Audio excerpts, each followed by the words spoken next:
The third book of Moses, called Leviticus. Chapter 1. Now the Lord called to Moses, and spoke to him from the tabernacle of meeting, saying, Speak to the children of Israel, and say to them, When any one of you brings an offering to the Lord, you shall bring your offering of the livestock, of the herd and of the flock. If his offering is a burnt sacrifice of the herd, let him offer a male without blemish. He shall offer it of his own free will at the door of the tabernacle of meeting before the Lord.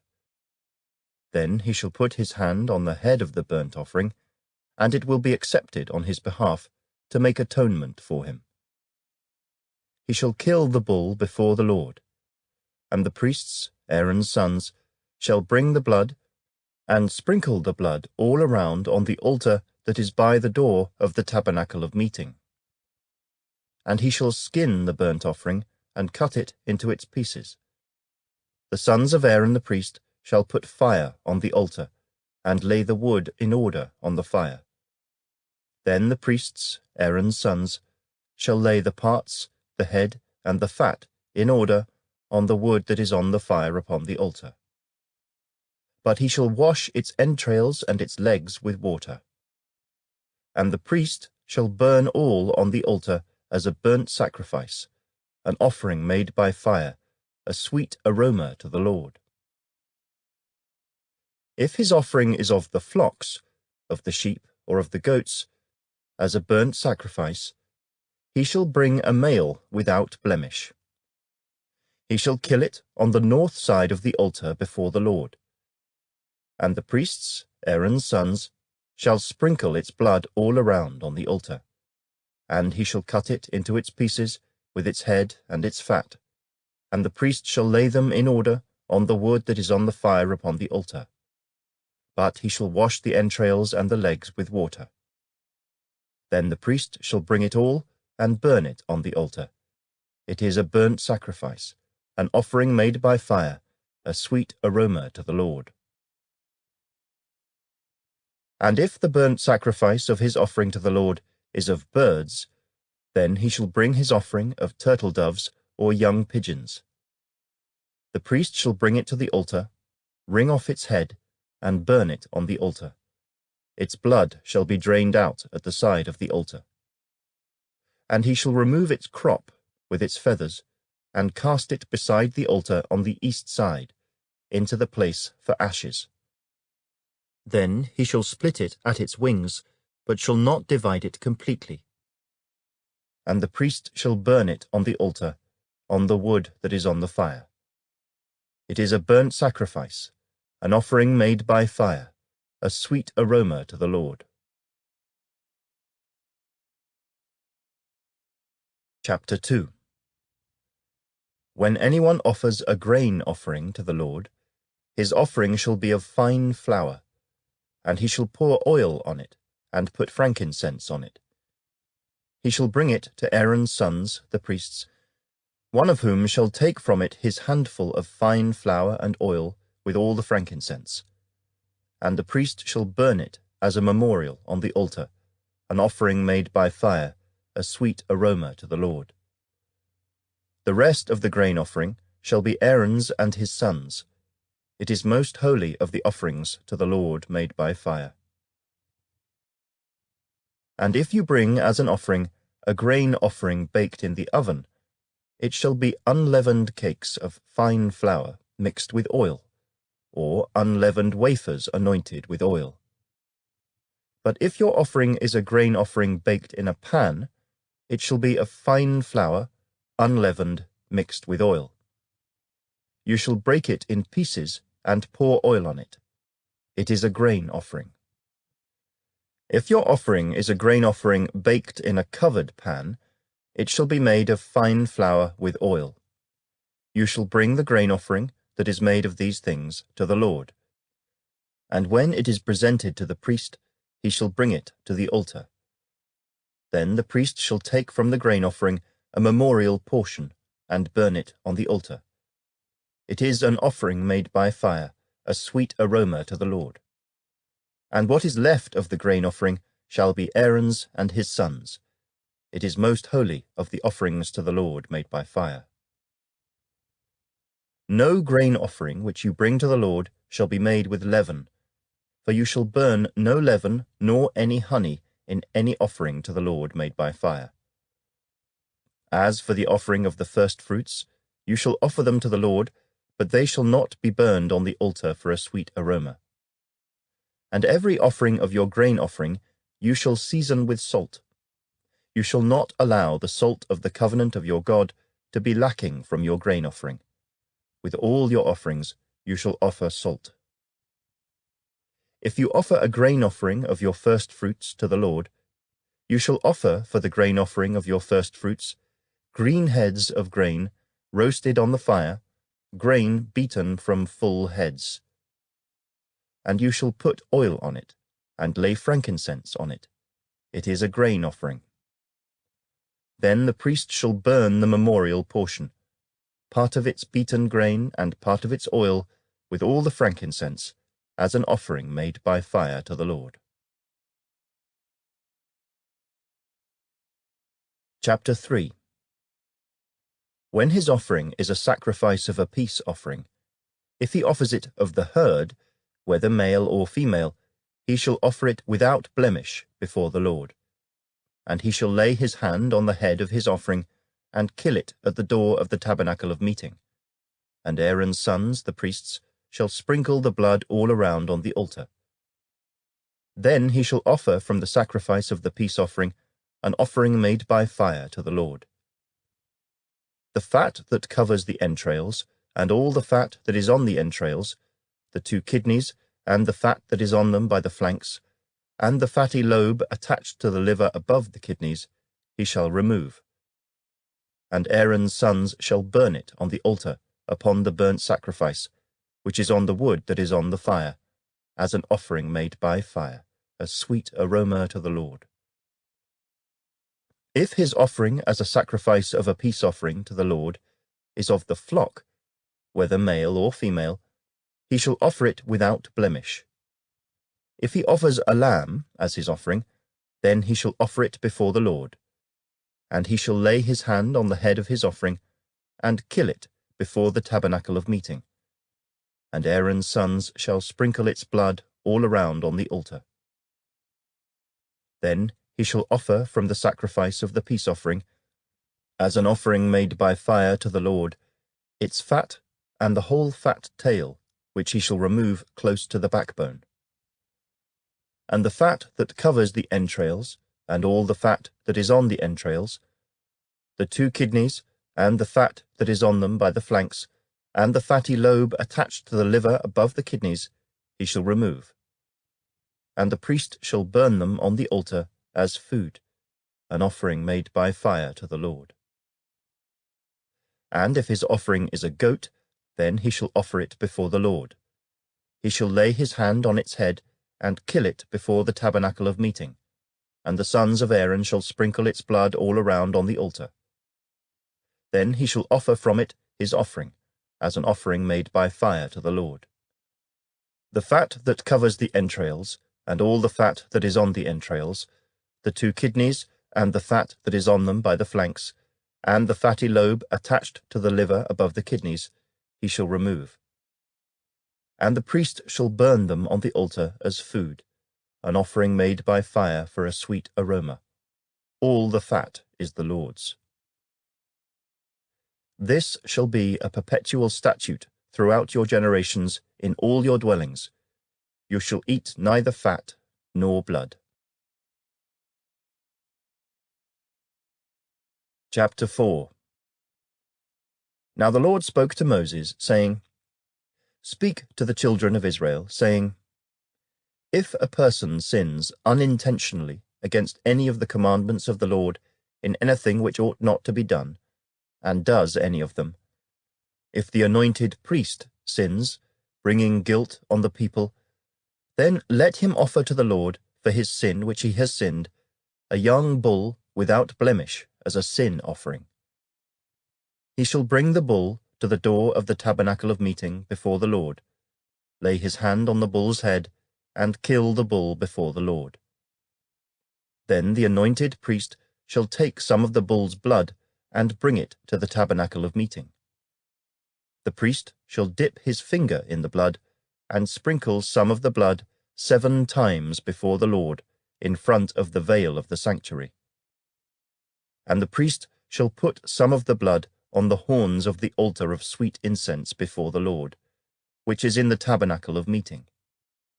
And he shall pour the remaining blood of the bull at the base of the altar of the burnt offering, which is at the door of the tabernacle of meeting. He shall take from it all the fat of the bull as the sin offering, the fat that covers the entrails, and all the fat which is on the entrails, the 2 kidneys, and the fat that is on them by the flanks, and the fatty lobe attached to the liver above the kidneys, he shall remove, as it was taken from the bull of the sacrifice of the peace offering. And the priest shall burn them on the altar of the burnt offering. But the bull's hide, and all its flesh, with its head and legs, its entrails and offal, the whole bull, he shall carry outside the camp to a clean place, where the ashes are poured out, and burn it on wood with fire. Where the ashes are poured out, it shall be burned. Now if the whole congregation of Israel sins unintentionally, and the thing is hidden from the eyes of the assembly, and they have done something against any of the commandments of the Lord in anything which should not be done, and are guilty, when the sin which they have committed becomes known, then the assembly shall offer a young bull for the sin, and bring it before the tabernacle of meeting. And the elders of the congregation shall lay their hands on the head of the bull before the Lord. Then the bull shall be killed before the Lord. The anointed priest shall bring some of the bull's blood to the tabernacle of meeting. Then the priest shall dip his finger in the blood, and sprinkle it 7 times before the Lord in front of the veil. And he shall put some of the blood on the horns of the altar which is before the Lord, which is in the tabernacle of meeting. And he shall pour the remaining blood at the base of the altar of burnt offering, which is at the door of the tabernacle of meeting. He shall take all the fat from it, and burn it on the altar. And he shall do with the bull as he did with the bull as a sin offering. Thus he shall do with it. So the priest shall make atonement for them, and it shall be forgiven them. Then he shall carry the bull outside the camp, and burn it as he burned the first bull. It is a sin offering for the assembly. When a ruler has sinned and done something unintentionally against any of the commandments of the Lord his God, in anything which should not be done, and is guilty, or if his sin which he has committed comes to his knowledge, he shall bring as his offering a kid of the goats, a male, without blemish, and he shall lay his hand on the head of the goat, and kill it at the place where they kill the burnt offering before the Lord. It is a sin offering. The priest shall take some of the blood of the sin offering with his finger, put it on the horns of the altar of burnt offering, and pour its blood at the base of the altar of burnt offering. And he shall burn all its fat on the altar, like the fat of the sacrifice of the peace offering. So the priest shall make atonement for him concerning his sin, and it shall be forgiven him.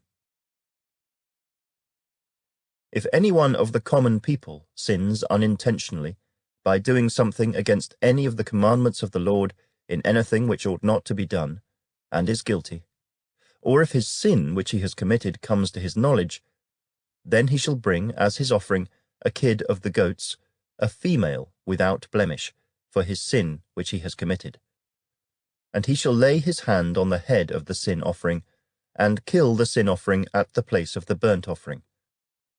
Then the priest shall take some of its blood with his finger, put it on the horns of the altar of burnt offering, and pour all the remaining blood at the base of the altar. He shall remove all its fat, as fat is removed from the sacrifice of the peace offering, and the priest shall burn it on the altar for a sweet aroma to the Lord. So the priest shall make atonement for him, and it shall be forgiven him. If he brings a lamb as his sin offering, he shall bring a female without blemish. Then he shall lay his hand on the head of the sin offering, and kill it as a sin offering at the place where they kill the burnt offering. The priest shall take some of the blood of the sin offering with his finger, put it on the horns of the altar of burnt offering, and pour all the remaining blood at the base of the altar. He shall remove all its fat, as the fat of the lamb is removed from the sacrifice of the peace offering. Then the priest shall burn it on the altar, according to the offerings made by fire to the Lord. So the priest shall make atonement for his sin that he has committed, and it shall be forgiven him. Chapter 5. If a person sins in hearing the utterance of an oath, and is a witness, whether he has seen or known of the matter, if he does not tell it, he bears guilt. Or if a person touches any unclean thing, whether it is the carcass of an unclean beast, or the carcass of unclean livestock, or the carcass of unclean creeping things, and he is unaware of it, he also shall be unclean and guilty. Or if he touches human uncleanness, whatever uncleanness with which a man may be defiled, and he is unaware of it, when he realizes it, then he shall be guilty. Or if a person swears, speaking thoughtlessly with his lips, to do evil or to do good, whatever it is that a man may pronounce by an oath, and he is unaware of it, when he realizes it, then he shall be guilty in any of these matters. And it shall be, when he is guilty in any of these matters, that he shall confess that he has sinned in that thing. And he shall bring his trespass offering to the Lord for his sin which he has committed, a female from the flock, a lamb or a kid of the goats, as a sin offering. So the priest shall make atonement for him concerning his sin. If he is not able to bring a lamb, then he shall bring to the Lord, for his trespass which he has committed, 2 turtle doves or 2 young pigeons, one as a sin offering and the other as a burnt offering. And he shall bring them to the priest, who shall offer that which is for the sin offering first, and wring off its head from its neck, but shall not divide it completely. Then he shall sprinkle some of the blood of the sin offering on the side of the altar, and the rest of the blood shall be drained out at the base of the altar. It is a sin offering. And he shall offer the second as a burnt offering, according to the prescribed manner. So the priest shall make atonement on his behalf for his sin which he has committed, and it shall be forgiven him. But if he is not able to bring 2 turtle doves or 2 young pigeons, then he who sinned shall bring for his offering 1/10 of an ephah of fine flour as a sin offering. He shall put no oil on it, nor shall he put frankincense on it, for it is a sin offering. Then he shall bring it to the priest, and the priest shall take his handful of it as a memorial portion, and burn it on the altar, according to the offerings made by fire to the Lord. It is a sin offering. The priest shall make atonement for him, for his sin that he has committed in any of these matters, and it shall be forgiven him. The rest shall be the priest's as a grain offering. Then the Lord spoke to Moses, saying, If a person commits a trespass and sins unintentionally in regard to the holy things of the Lord, then he shall bring to the Lord as his trespass offering a ram without blemish from the flocks, with your valuation in shekels of silver, according to the shekel of the sanctuary, as a trespass offering. And he shall make restitution for the harm that he has done in regard to the holy thing, and shall add 1/5 to it, and give it to the priest. So the priest shall make atonement for him with the ram of the trespass offering, and it shall be forgiven him.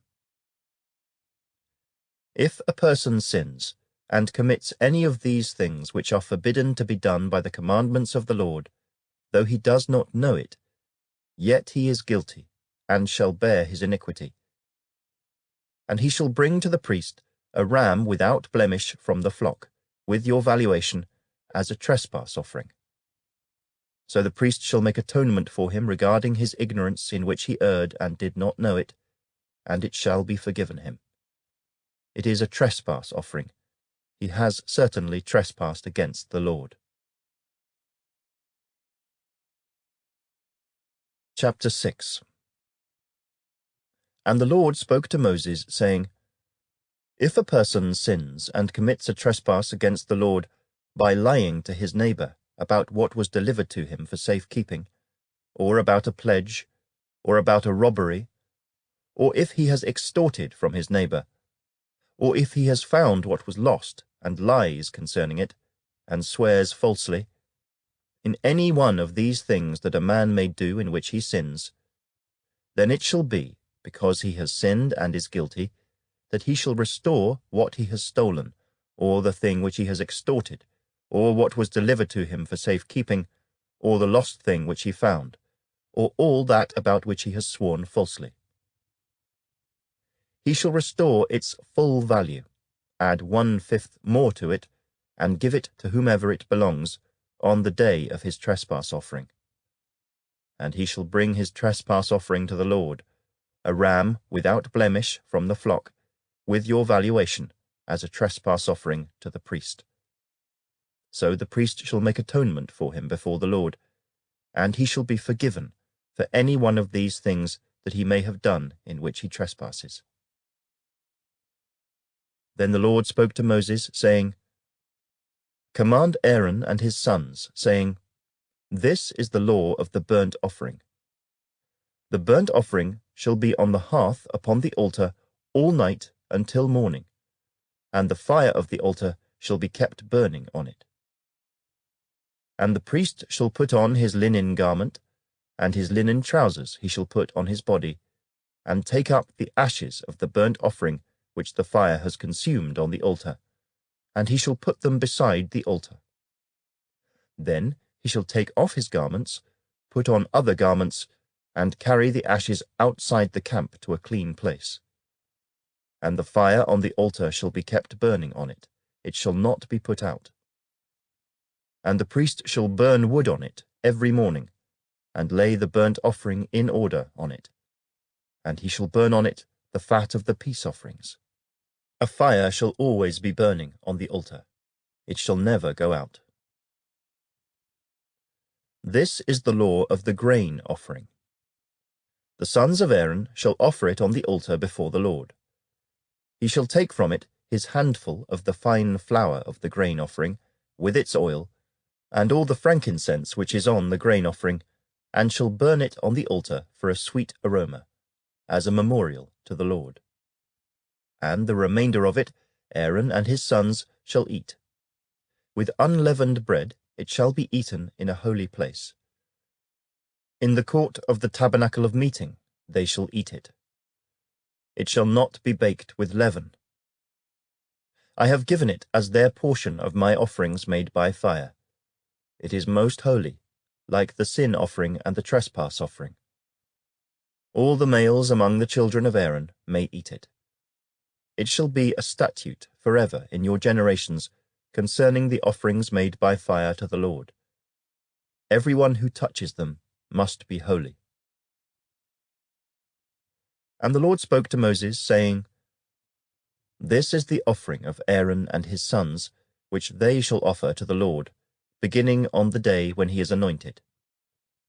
1/10 of an ephah of fine flour as a daily grain offering, half of it in the morning, and half of it at night. It shall be made in a pan with oil. When it is mixed, you shall bring it in. The baked pieces of the grain offering you shall offer for a sweet aroma to the Lord. The priest from among his sons, who is anointed in his place, shall offer it. It is a statute forever to the Lord. It shall be wholly burned. For every grain offering for the priest shall be wholly burned. It shall not be eaten.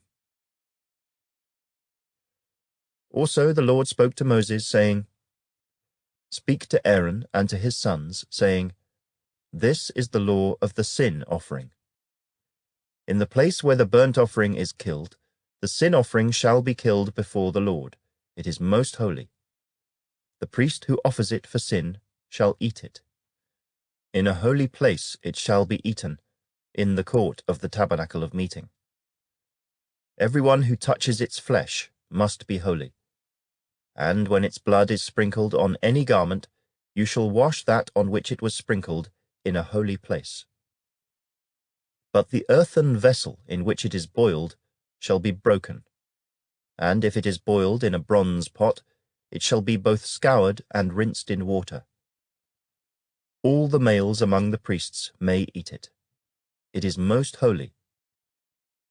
But no sin offering from which any of the blood is brought into the tabernacle of meeting to make atonement in the holy place shall be eaten. It shall be burned in the fire. Chapter 7. Likewise, this is the law of the trespass offering. It is most holy.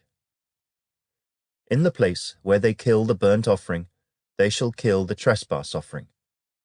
And its blood he shall sprinkle all around on the altar, and he shall offer from it all its fat, the fat tail, and the fat that covers the entrails, the 2 kidneys, and the fat that is on them by the flanks, and the fatty lobe attached to the liver above the kidneys, he shall remove. And the priest shall burn them on the altar as an offering made by fire to the Lord. It is a trespass offering. Every male among the priests may eat it. It shall be eaten in a holy place. It is most holy. The trespass offering is like the sin offering. There is one law for them both. The priest who makes atonement with it shall have it. And the priest who offers anyone's burnt offering, the priest shall have for himself the skin of the burnt offering which he has offered. Also, every grain offering that is baked in the oven, and all that is prepared in the covered pan, or in a pan, shall be the priest's who offers it. Every grain offering, whether mixed with oil or dry, shall belong to all the sons of Aaron, to one as much as the other. This is the law of the sacrifice of peace offerings which he shall offer to the Lord.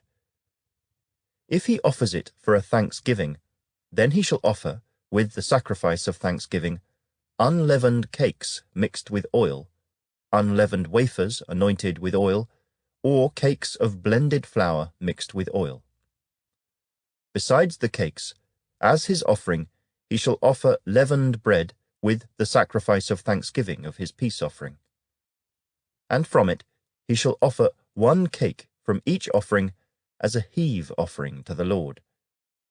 It shall belong to the priest who sprinkles the blood of the peace offering. The flesh of the sacrifice of his peace offering for thanksgiving shall be eaten the same day it is offered. He shall not leave any of it until morning.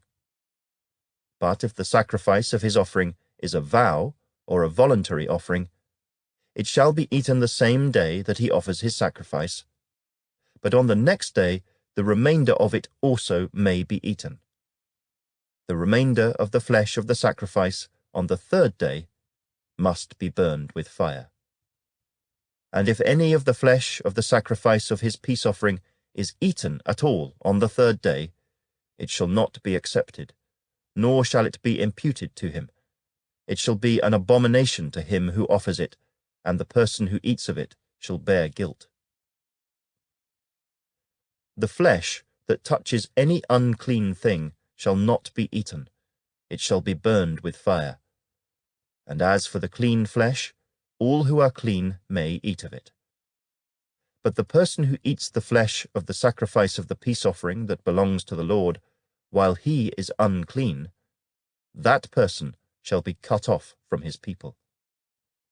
Moreover, the person who touches any unclean thing, such as human uncleanness, an unclean animal, or any abominable unclean thing, and who eats the flesh of the sacrifice of the peace offering that belongs to the Lord, that person shall be cut off from his people.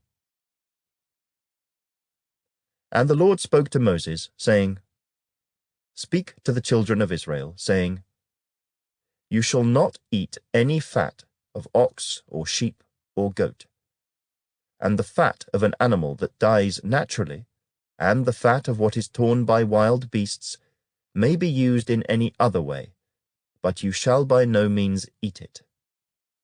For whoever eats the fat of the animal of which men offer an offering made by fire to the Lord, the person who eats it shall be cut off from his people.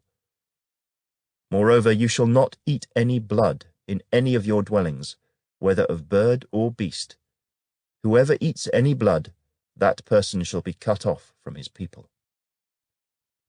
Then the Lord spoke to Moses, saying, Speak to the children of Israel, saying, He who offers the sacrifice of his peace offering to the Lord shall bring his offering to the Lord from the sacrifice of his peace offering. His own hands shall bring the offerings made by fire to the Lord. The fat with the breast he shall bring, that the breast may be waved as a wave offering before the Lord. And the priest shall burn the fat on the altar, but the breast shall be Aaron's and his sons'. Also the right thigh you shall give to the priest as a heave offering from the sacrifices of your peace offerings. He among the sons of Aaron, who offers the blood of the peace offering and the fat, shall have the right thigh for his part. For the breast of the wave offering and the thigh of the heave offering I have taken from the children of Israel, from the sacrifices of their peace offerings, and I have given them to Aaron the priest and to his sons from the children of Israel, by a statute forever. This is the consecrated portion for Aaron and his sons, from the offerings made by fire to the Lord on the day when Moses presented them to minister to the Lord as priests. The Lord commanded this to be given to them by the children of Israel on the day that he anointed them, by a statute forever, throughout their generations. This is the law of the burnt offering, the grain offering, the sin offering, the trespass offering, the consecrations, and the sacrifice of the peace offering, which the Lord commanded Moses on Mount Sinai, on the day when he commanded the children of Israel to offer their offerings to the Lord in the wilderness of Sinai. Chapter 8.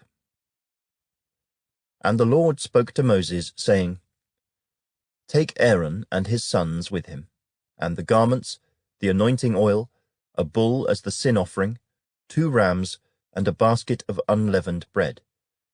And gather all the congregation together at the door of the tabernacle of meeting. So Moses did as the Lord commanded him. And the congregation was gathered together at the door of the tabernacle of meeting. And Moses said to the congregation, This is what the Lord commanded to be done. Then Moses brought Aaron and his sons, and washed them with water. And he put the tunic on him, girded him with the sash, clothed him with the robe, and put the ephod on him. And he girded him with the intricately woven band of the ephod, and with it tied the ephod on him. Then he put the breastplate on him, and he put the Urim and the Thummim in the breastplate. And he put the turban on his head. Also on the turban, on its front, he put the golden plate, the holy crown, as the Lord had commanded Moses. Also Moses took the anointing oil, and anointed the tabernacle and all that was in it, and consecrated them. He sprinkled some of it on the altar 7 times, anointed the altar and all its utensils, and the laver and its base, to consecrate them. And he poured some of the anointing oil on Aaron's head, and anointed him, to consecrate him. Then Moses brought Aaron's sons, and put tunics on them, girded them with sashes, and put hats on them, as the Lord had commanded Moses. And he brought the bull for the sin offering. Then Aaron and his sons laid their hands on the head of the bull for the sin offering, and Moses killed it. Then he took the blood, and put some on the horns of the altar all around with his finger, and purified the altar. And he poured the blood at the base of the altar, and consecrated it, to make atonement for it. Then he took all the fat that was on the entrails, the fatty lobe attached to the liver, and the 2 kidneys with their fat, and Moses burned them on the altar. But the bull, its hide, its flesh, and its offal, he burned with fire outside the camp, as the Lord had commanded Moses. Then he brought the ram as the burnt offering, and Aaron and his sons laid their hands on the head of the ram, and Moses killed it. Then he sprinkled the blood all around on the altar, and he cut the ram into pieces, and Moses burned the head, the pieces, and the fat. Then he washed the entrails and the legs in water. And Moses burned the whole ram on the altar. It was a burnt sacrifice for a sweet aroma, an offering made by fire to the Lord, as the Lord had commanded Moses. And he brought the second ram, the ram of consecration. Then Aaron and his sons laid their hands on the head of the ram, and Moses killed it.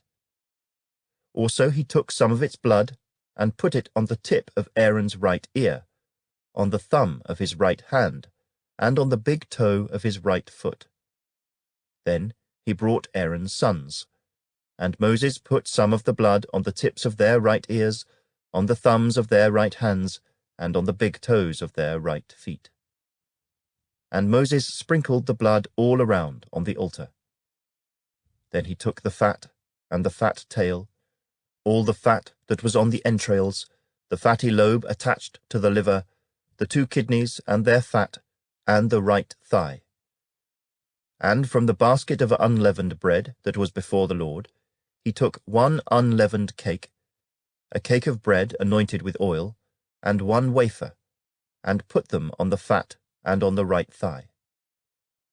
And he put all these in Aaron's hands and in his sons' hands, and waved them as a wave offering before the Lord.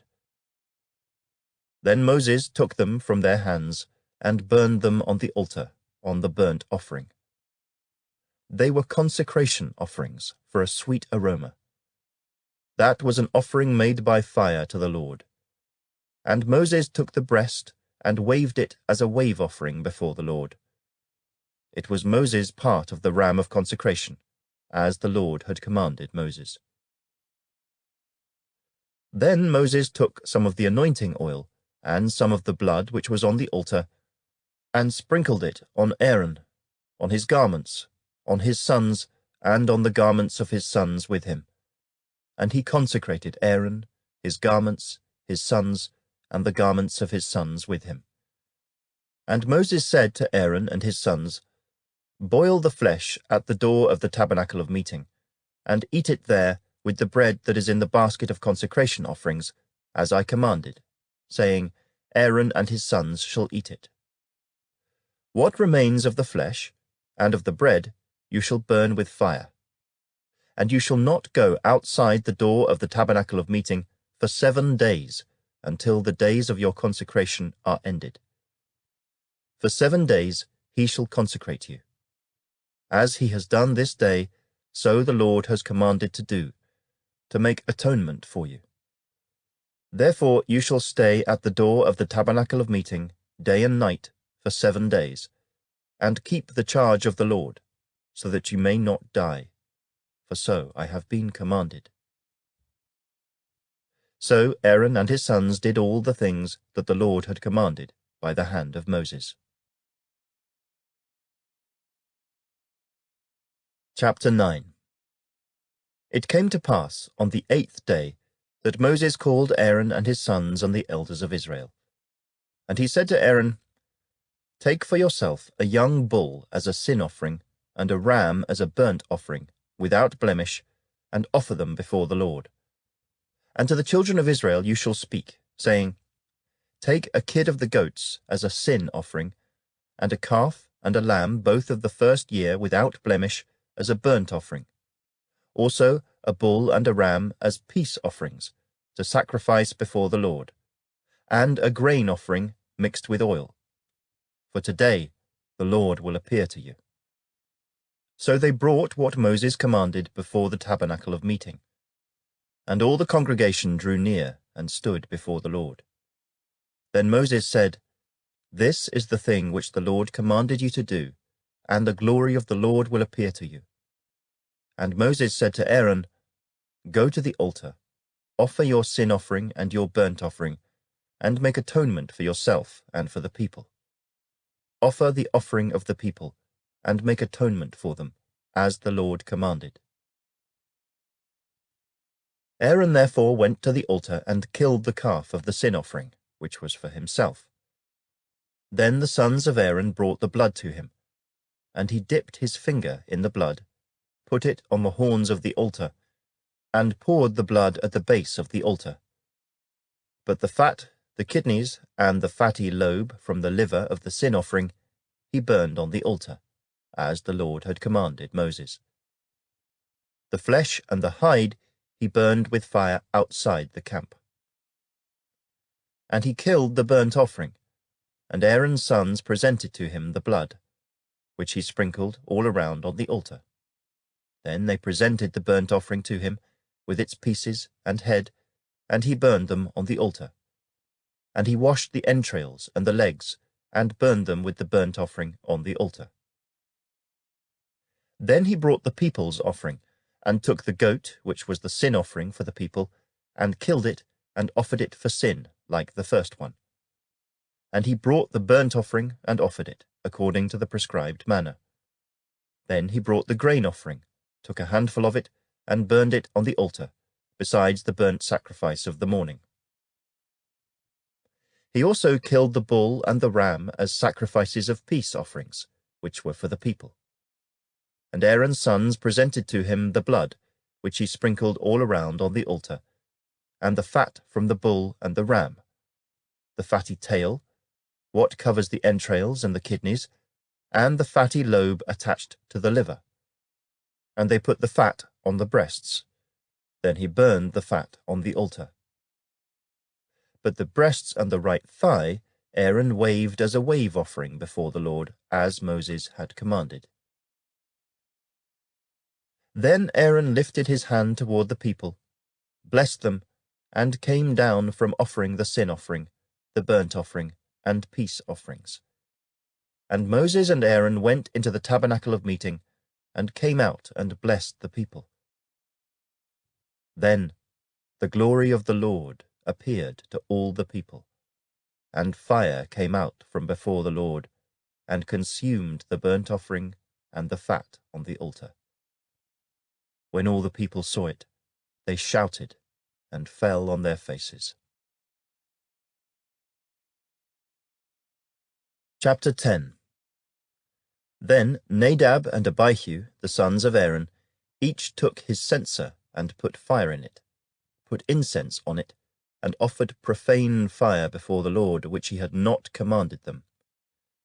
So fire went out from the Lord and devoured them, and they died before the Lord. And Moses said to Aaron, "This is what the Lord spoke, saying, By those who come near me I must be regarded as holy, and before all the people I must be glorified." So Aaron held his peace. Then Moses called Mishael and Elzaphan, the sons of Uzziel, the uncle of Aaron, and said to them, "Come near. Carry your brethren from before the sanctuary out of the camp." So they went near, and carried them by their tunics out of the camp, as Moses had said. And Moses said to Aaron, and to Eleazar and Ithamar, his sons, "Do not uncover your heads, nor tear your clothes, lest you die, and wrath come upon all the people. But let your brethren, the whole house of Israel, bewail the burning which the Lord has kindled. You shall not go out from the door of the tabernacle of meeting, lest you die, for the anointing oil of the Lord is upon you." And they did according to the word of Moses.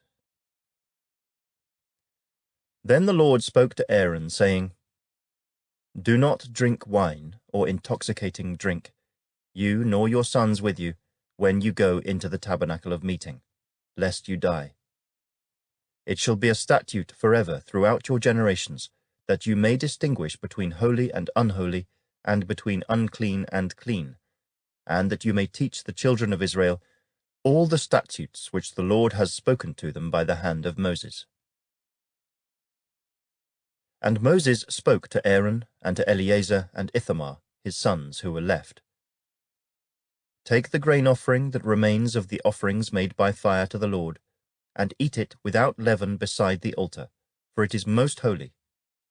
You shall eat it in a holy place, because it is your due and your sons' due of the sacrifices made by fire to the Lord. For so I have been commanded.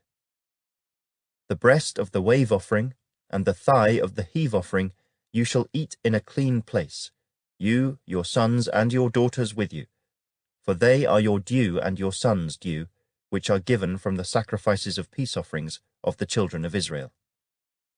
The thigh of the heave offering and the breast of the wave offering they shall bring with the offerings of fat made by fire, to offer as a wave offering before the Lord. And it shall be yours and your sons with you, by a statute forever, as the Lord has commanded. Then Moses made careful inquiry about the goat of the sin offering, and there it was, burned up. And he was angry with Eleazar and Ithamar, the sons of Aaron who were left, saying, Why have you not eaten the sin offering in a holy place, since it is most holy? And God has given it to you to bear the guilt of the congregation, to make atonement for them before the Lord. See, its blood was not brought inside the holy place. Indeed, you should have eaten it in a holy place, as I commanded. And Aaron said to Moses, Look, this day they have offered their sin offering and their burnt offering before the Lord, and such things have befallen me. If I had eaten the sin offering today, would it have been accepted in the sight of the Lord? So when Moses heard that, he was content. Chapter 11. Now the Lord spoke to Moses and Aaron, saying to them, Speak to the children of Israel, saying, These are the animals which you may eat among all the animals that are on the earth. Among the animals, whatever divides the hoof, having cloven hooves, and chewing the cud, that you may eat. Nevertheless, these you shall not eat among those that chew the cud, or those that have cloven hooves. The camel, because it chews the cud but does not have cloven hooves, is unclean to you. The rock hyrax, because it chews the cud but does not have cloven hooves, is unclean to you. The hare, because it chews the cud but does not have cloven hooves, is unclean to you. And the swine, though it divides the hoof, having cloven hooves, yet does not chew the cud, is unclean to you. Their flesh you shall not eat, and their carcasses you shall not touch. They are unclean to you. These you may eat of all that are in the water. Whatever in the water has fins and scales, whether in the seas or in the rivers, that you may eat. But all in the seas or in the rivers that do not have fins and scales, all that move in the water, or any living thing which is in the water, they are an abomination to you. They shall be an abomination to you.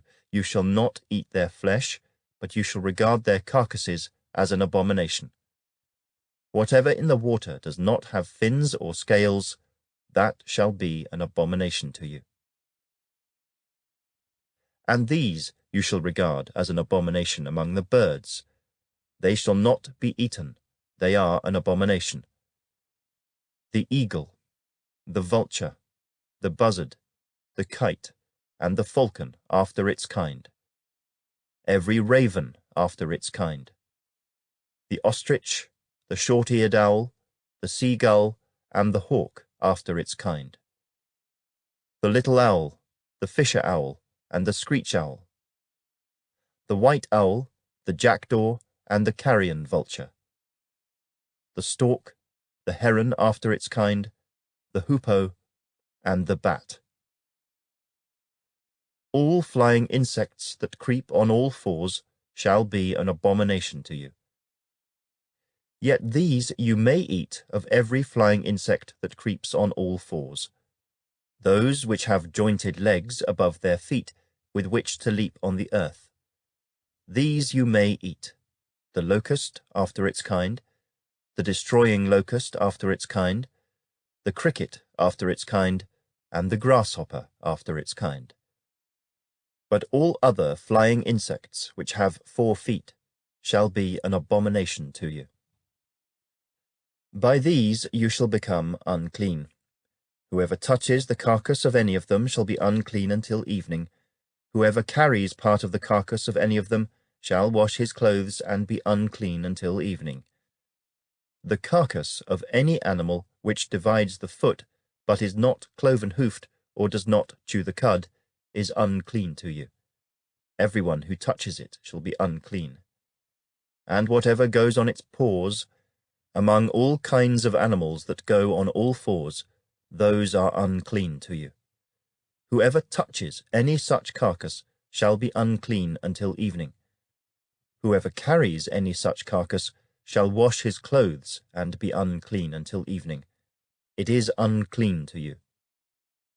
These also shall be unclean to you among the creeping things that creep on the earth: the mole, the mouse, and the large lizard after its kind, the gecko, the monitor lizard, the sand reptile, the sand lizard, and the chameleon. These are unclean to you among all that creep. Whoever touches them when they are dead shall be unclean until evening. Anything on which any of them falls when they are dead shall be unclean, whether it is any item of wood, or clothing, or skin, or sack. Whatever item it is in which any work is done, it must be put in water, and it shall be unclean until evening. Then it shall be clean. Any earthen vessel into which any of them falls you shall break, and whatever is in it shall be unclean.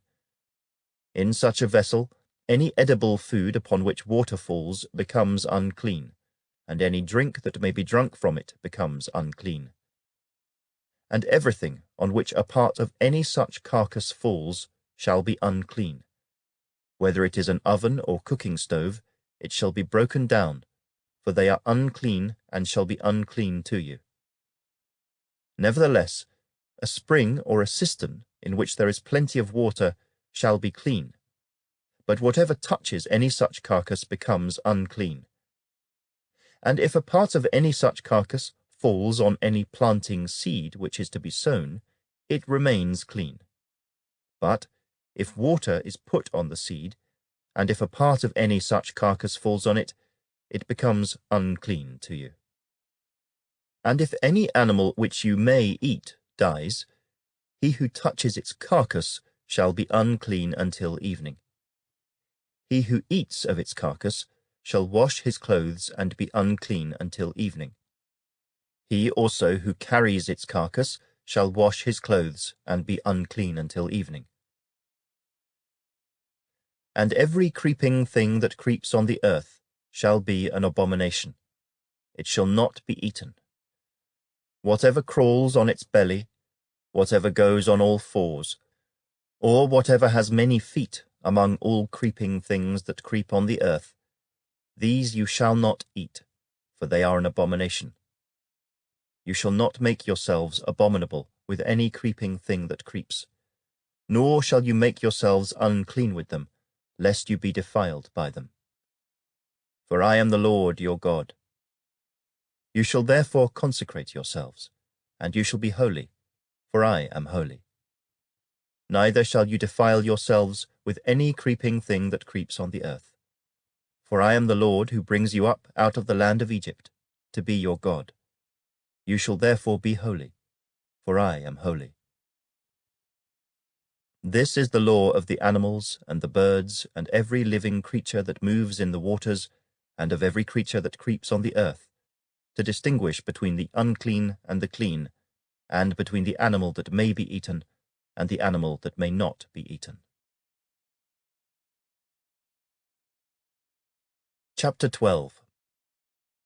Then the Lord spoke to Moses, saying, Speak to the children of Israel, saying, If a woman has conceived and borne a male child, then she shall be unclean 7 days, as in the days of her customary impurity she shall be unclean.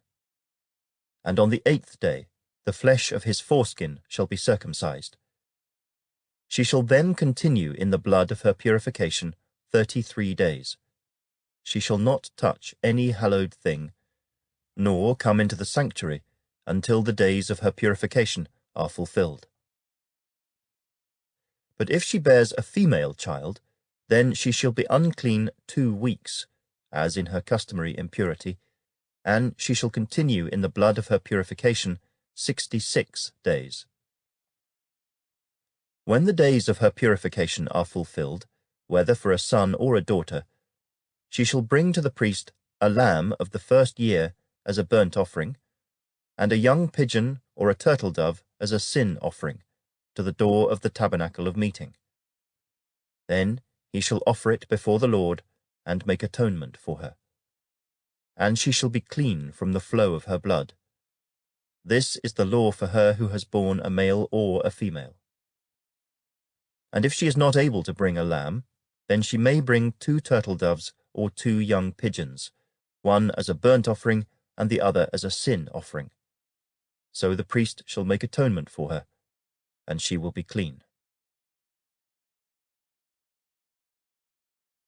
Chapter 13.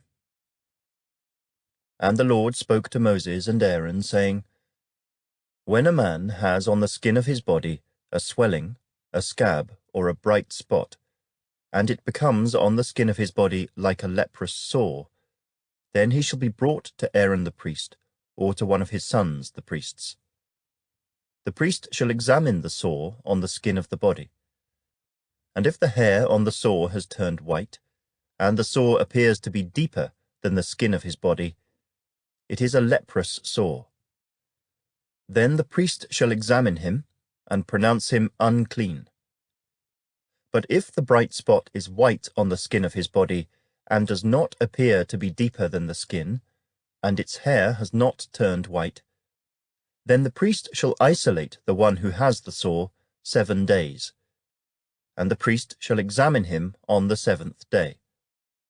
And indeed, if the sore appears to be as it was, and the sore has not spread on the skin, then the priest shall isolate him another 7 days. Then the priest shall examine him again on the 7th day, and indeed, if the sore has faded, and the sore has not spread on the skin, then the priest shall pronounce him clean. It is only a scab, and he shall wash his clothes and be clean. But if the scab should at all spread over the skin, after he has been seen by the priest for his cleansing, he shall be seen by the priest again.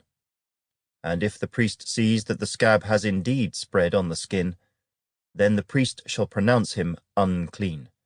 It is leprosy.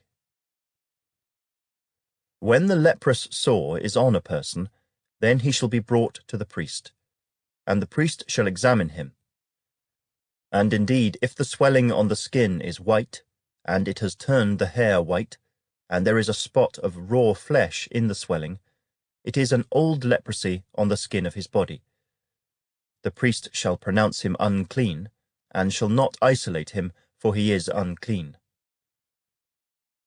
And if leprosy breaks out all over the skin, and the leprosy covers all the skin of the one who has the sore, from his head to his foot, wherever the priest looks, then the priest shall consider. And indeed, if the leprosy has covered all his body, he shall pronounce him clean who has the sore. It has all turned white. He is clean. But when raw flesh appears on him, he shall be unclean. And the priest shall examine the raw flesh, and pronounce him to be unclean, for the raw flesh is unclean. It is leprosy. Or if the raw flesh changes and turns white again, he shall come to the priest, and the priest shall examine him. And indeed, if the sore has turned white, then the priest shall pronounce him clean who has the sore. He is clean. If the body develops a boil in the skin, and it is healed, and in the place of the boil there comes a white swelling, or a bright spot, reddish white, then it shall be shown to the priest. And if, when the priest sees it, it indeed appears deeper than the skin, and its hair has turned white, the priest shall pronounce him unclean. It is a leprous sore which has broken out of the boil. But if the priest examines it, and indeed there are no white hairs in it, and it is not deeper than the skin, but has faded, then the priest shall isolate him 7 days.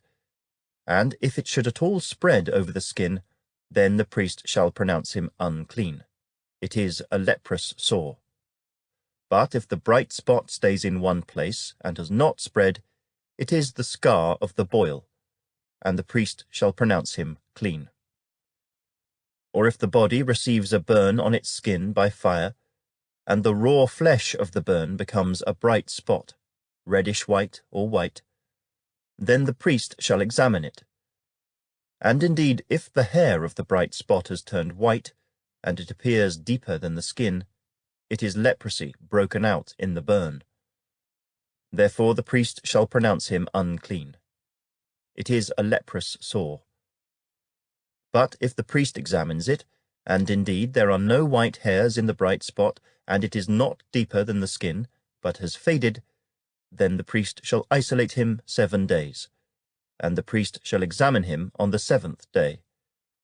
If it has at all spread over the skin, then the priest shall pronounce him unclean. It is a leprous sore. But if the bright spot stays in one place, and has not spread on the skin, but has faded, it is a swelling from the burn. The priest shall pronounce him clean, for it is the scar from the burn. If a man or woman has a sore on the head or the beard, then the priest shall examine the sore. And indeed, if it appears deeper than the skin, and there is in it thin yellow hair, then the priest shall pronounce him unclean. It is a scaly leprosy of the head or beard. But if the priest examines the scaly sore, and indeed it does not appear deeper than the skin, and there is no black hair in it, then the priest shall isolate the one who has the scale 7 days. And on the 7th day the priest shall examine the sore. And indeed if the scale has not spread, and there is no yellow hair in it, and the scale does not appear deeper than the skin, he shall shave himself, but the scale he shall not shave. And the priest shall isolate the one who has the scale another 7 days. On the 7th day the priest shall examine the scale. And indeed, if the scale has not spread over the skin, and does not appear deeper than the skin, then the priest shall pronounce him clean. He shall wash his clothes and be clean.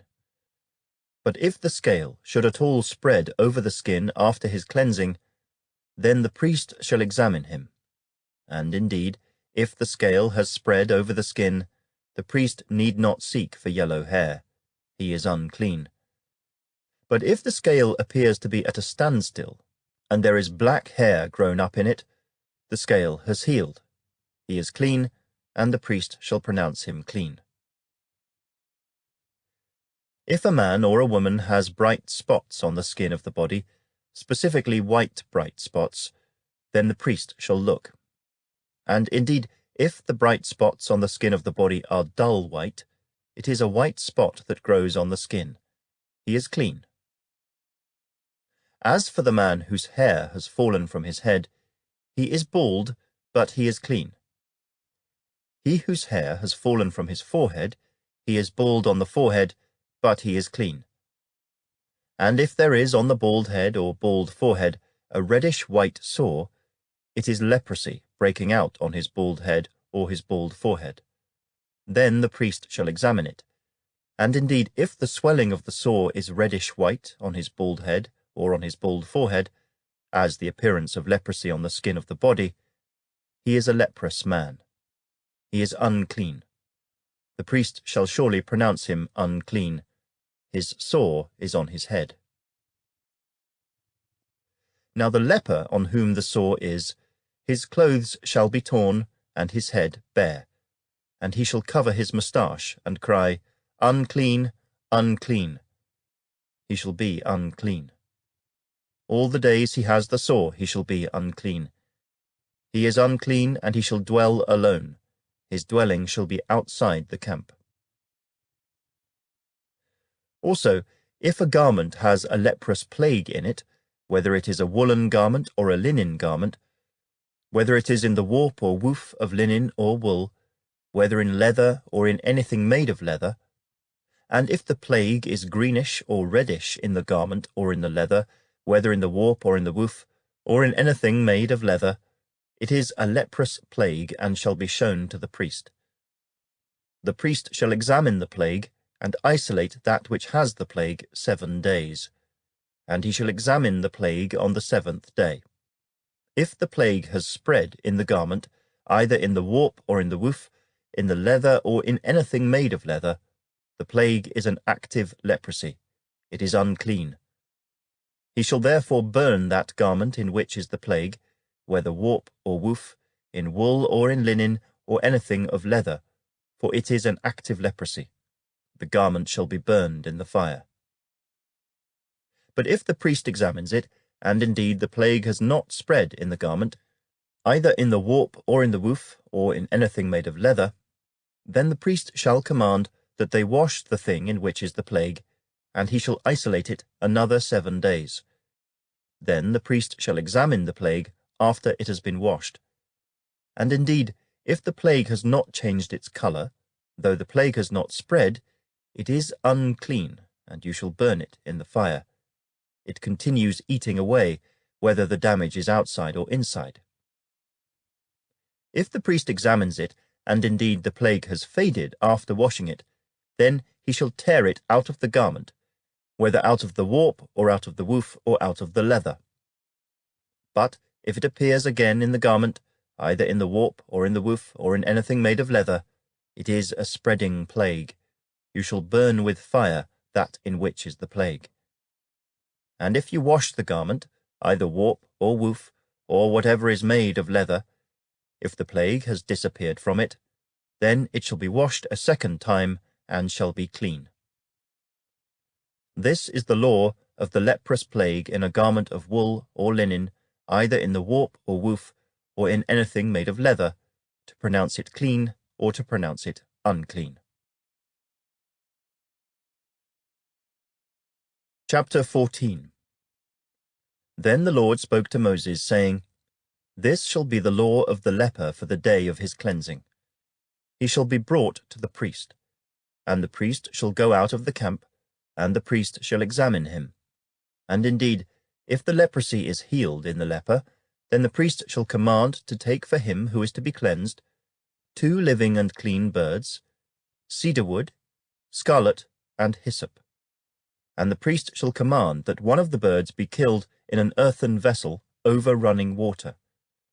As for the living bird, he shall take it, the cedar wood, and the scarlet, and the hyssop, and dip them and the living bird in the blood of the bird that was killed over the running water.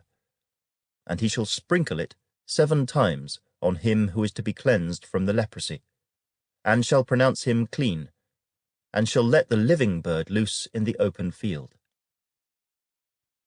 He who is to be cleansed shall wash his clothes, shave off all his hair, and wash himself in water, that he may be clean. After that he shall come into the camp, and shall stay outside his tent 7 days. But on the 7th day he shall shave all the hair off his head, and his beard, and his eyebrows. All his hair he shall shave off. He shall wash his clothes, and wash his body in water, and he shall be clean. And on the 8th day he shall take 2 male lambs without blemish, 1 ewe lamb of the 1st year without blemish, 3/10 of an ephah of fine flour mixed with oil as a grain offering, and 1 log of oil. Then the priest who makes him clean shall present the man who is to be made clean, and those things, before the Lord, at the door of the tabernacle of meeting. And the priest shall take 1 male lamb, and offer it as a trespass offering, and the log of oil, and wave them as a wave offering before the Lord. Then he shall kill the lamb in the place where he kills the sin offering and the burnt offering, in a holy place. For as the sin offering is the priest's, so is the trespass offering. It is most holy. The priest shall take some of the blood of the trespass offering, and the priest shall put it on the tip of the right ear of him who is to be cleansed, on the thumb of his right hand, and on the big toe of his right foot. And the priest shall take some of the log of oil, and pour it into the palm of his own left hand. Then the priest shall dip his right finger in the oil that is in his left hand, and shall sprinkle some of the oil with his finger 7 times before the Lord. And of the rest of the oil in his hand, the priest shall put some on the tip of the right ear of him who is to be cleansed, on the thumb of his right hand, and on the big toe of his right foot, on the blood of the trespass offering. The rest of the oil that is in the priest's hand he shall put on the head of him who is to be cleansed. So the priest shall make atonement for him before the Lord. Then the priest shall offer the sin offering, and make atonement for him who is to be cleansed from his uncleanness. Afterward he shall kill the burnt offering. And the priest shall offer the burnt offering and the grain offering on the altar. So the priest shall make atonement for him, and he shall be clean.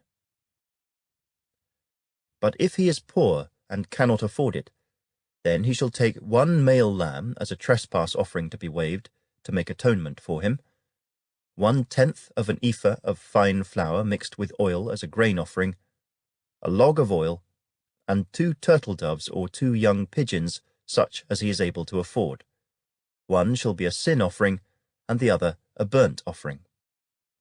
He shall bring them to the priest on the 8th day for his cleansing, to the door of the tabernacle of meeting before the Lord. And the priest shall take the lamb of the trespass offering, and the log of oil, and the priest shall wave them as a wave offering before the Lord. Then he shall kill the lamb of the trespass offering, and the priest shall take some of the blood of the trespass offering, and put it on the tip of the right ear of him who is to be cleansed, on the thumb of his right hand, and on the big toe of his right foot. And the priest shall pour some of the oil into the palm of his own left hand. Then the priest shall sprinkle with his right finger some of the oil that is in his left hand 7 times before the Lord. And the priest shall put some of the oil that is in his hand on the tip of the right ear of him who is to be cleansed, on the thumb of the right hand, and on the big toe of his right foot, on the place of the blood of the trespass offering.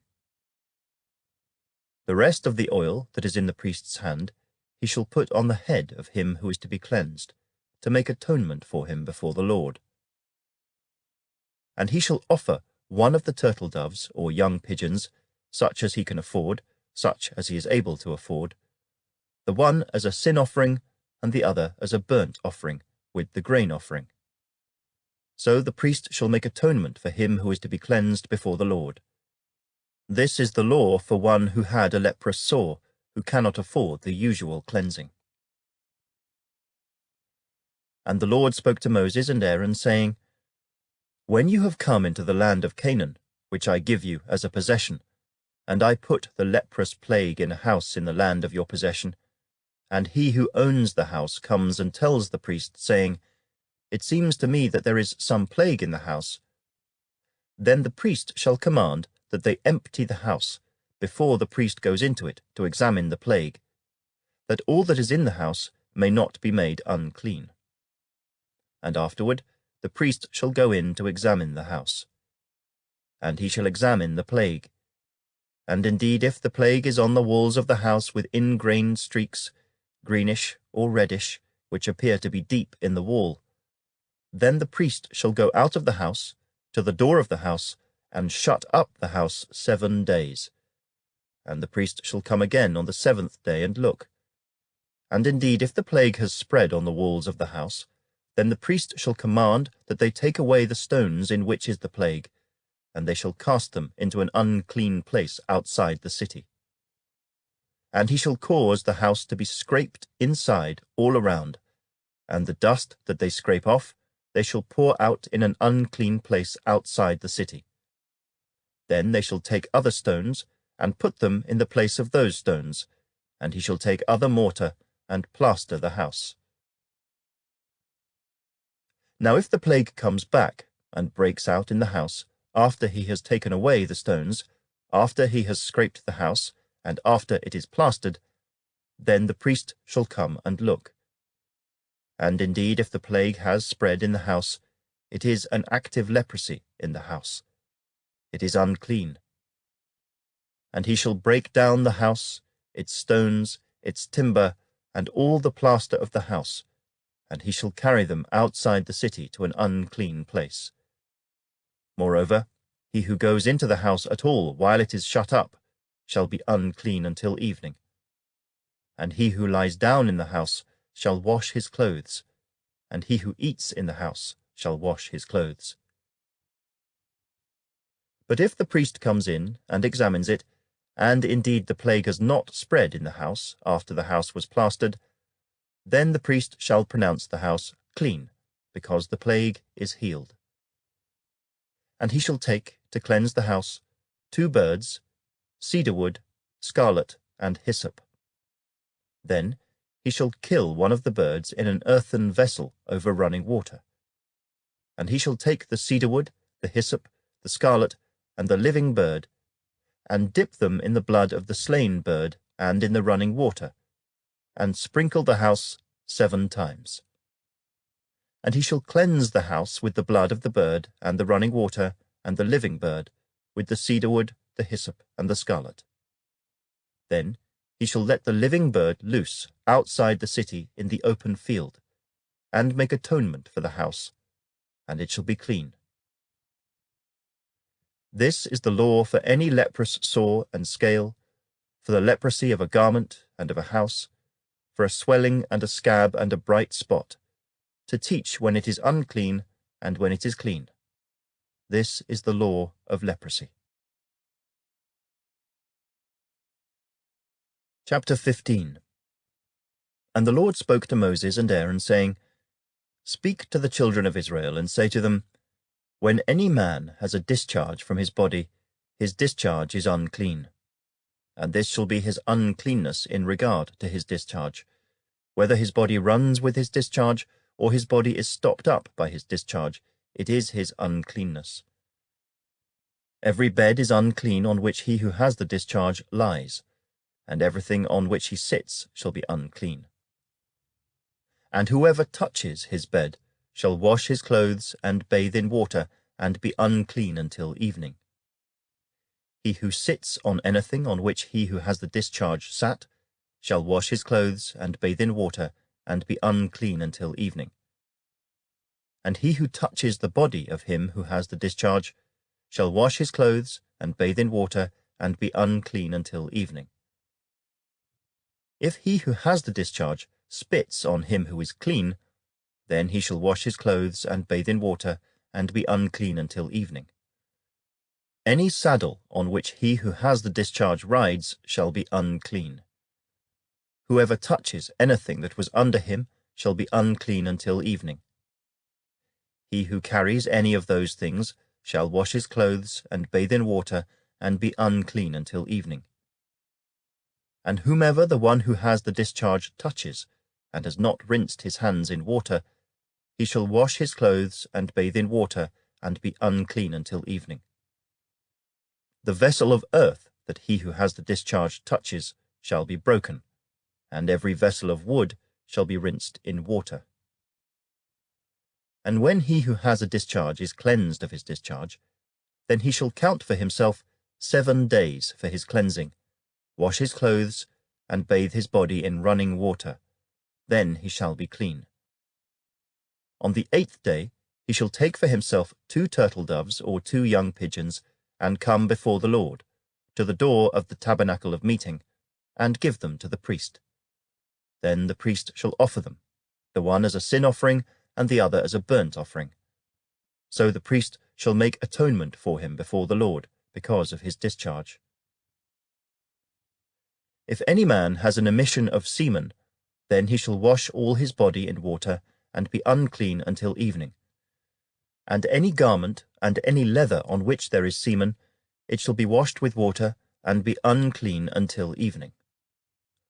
Also, when a woman lies with a man, and there is an emission of semen, they shall bathe in water, and be unclean until evening. If a woman has a discharge, and the discharge from her body is blood, she shall be set apart 7 days, and whoever touches her shall be unclean until evening. Everything that she lies on during her impurity shall be unclean. Also everything that she sits on shall be unclean. Whoever touches her bed shall wash his clothes and bathe in water and be unclean until evening. And whoever touches anything that she sat on shall wash his clothes and bathe in water and be unclean until evening. If anything is on her bed, or on anything on which she sits, when he touches it, he shall be unclean until evening. And if any man lies with her at all, so that her impurity is on him, he shall be unclean 7 days, and every bed on which he lies shall be unclean. If a woman has a discharge of blood for many days, other than at the time of her customary impurity, or if it runs beyond her usual time of impurity, all the days of her unclean discharge shall be as the days of her customary impurity. She shall be unclean. Every bed on which she lies all the days of her discharge shall be to her as the bed of her impurity. And whatever she sits on shall be unclean, as the uncleanness of her impurity. Whoever touches those things shall be unclean.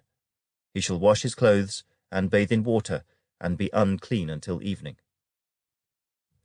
But if she is cleansed of her discharge, then she shall count for herself 7 days, and after that she shall be clean. And on the 8th day she shall take for herself 2 turtle doves or 2 young pigeons, and bring them to the priest, to the door of the tabernacle of meeting. Then the priest shall offer the one as a sin offering and the other as a burnt offering, and the priest shall make atonement for her before the Lord for the discharge of her uncleanness. Thus you shall separate the children of Israel from their uncleanness, lest they die in their uncleanness when they defile my tabernacle that is among them. This is the law for one who has a discharge, and for him who emits semen and is unclean thereby, and for her who is indisposed because of her customary impurity, and for one who has a discharge, either man or woman, and for him who lies with her who is unclean. Chapter 16. Now the Lord spoke to Moses after the death of the 2 sons of Aaron, when they offered profane fire before the Lord and died. And the Lord said to Moses, "Tell Aaron your brother not to come at just any time into the holy place inside the veil, before the mercy seat which is on the ark, lest he die. For I will appear in the cloud above the mercy seat. Thus Aaron shall come into the holy place, with the blood of a young bull as a sin offering, and of a ram as a burnt offering. He shall put the holy linen tunic and the linen trousers on his body. He shall be girded with a linen sash, and with the linen turban he shall be attired. These are holy garments. Therefore he shall wash his body in water, and put them on. And he shall take from the congregation of the children of Israel 2 kids of the goats as a sin offering, and 1 ram as a burnt offering. Aaron shall offer the bull as a sin offering, which is for himself, and make atonement for himself and for his house.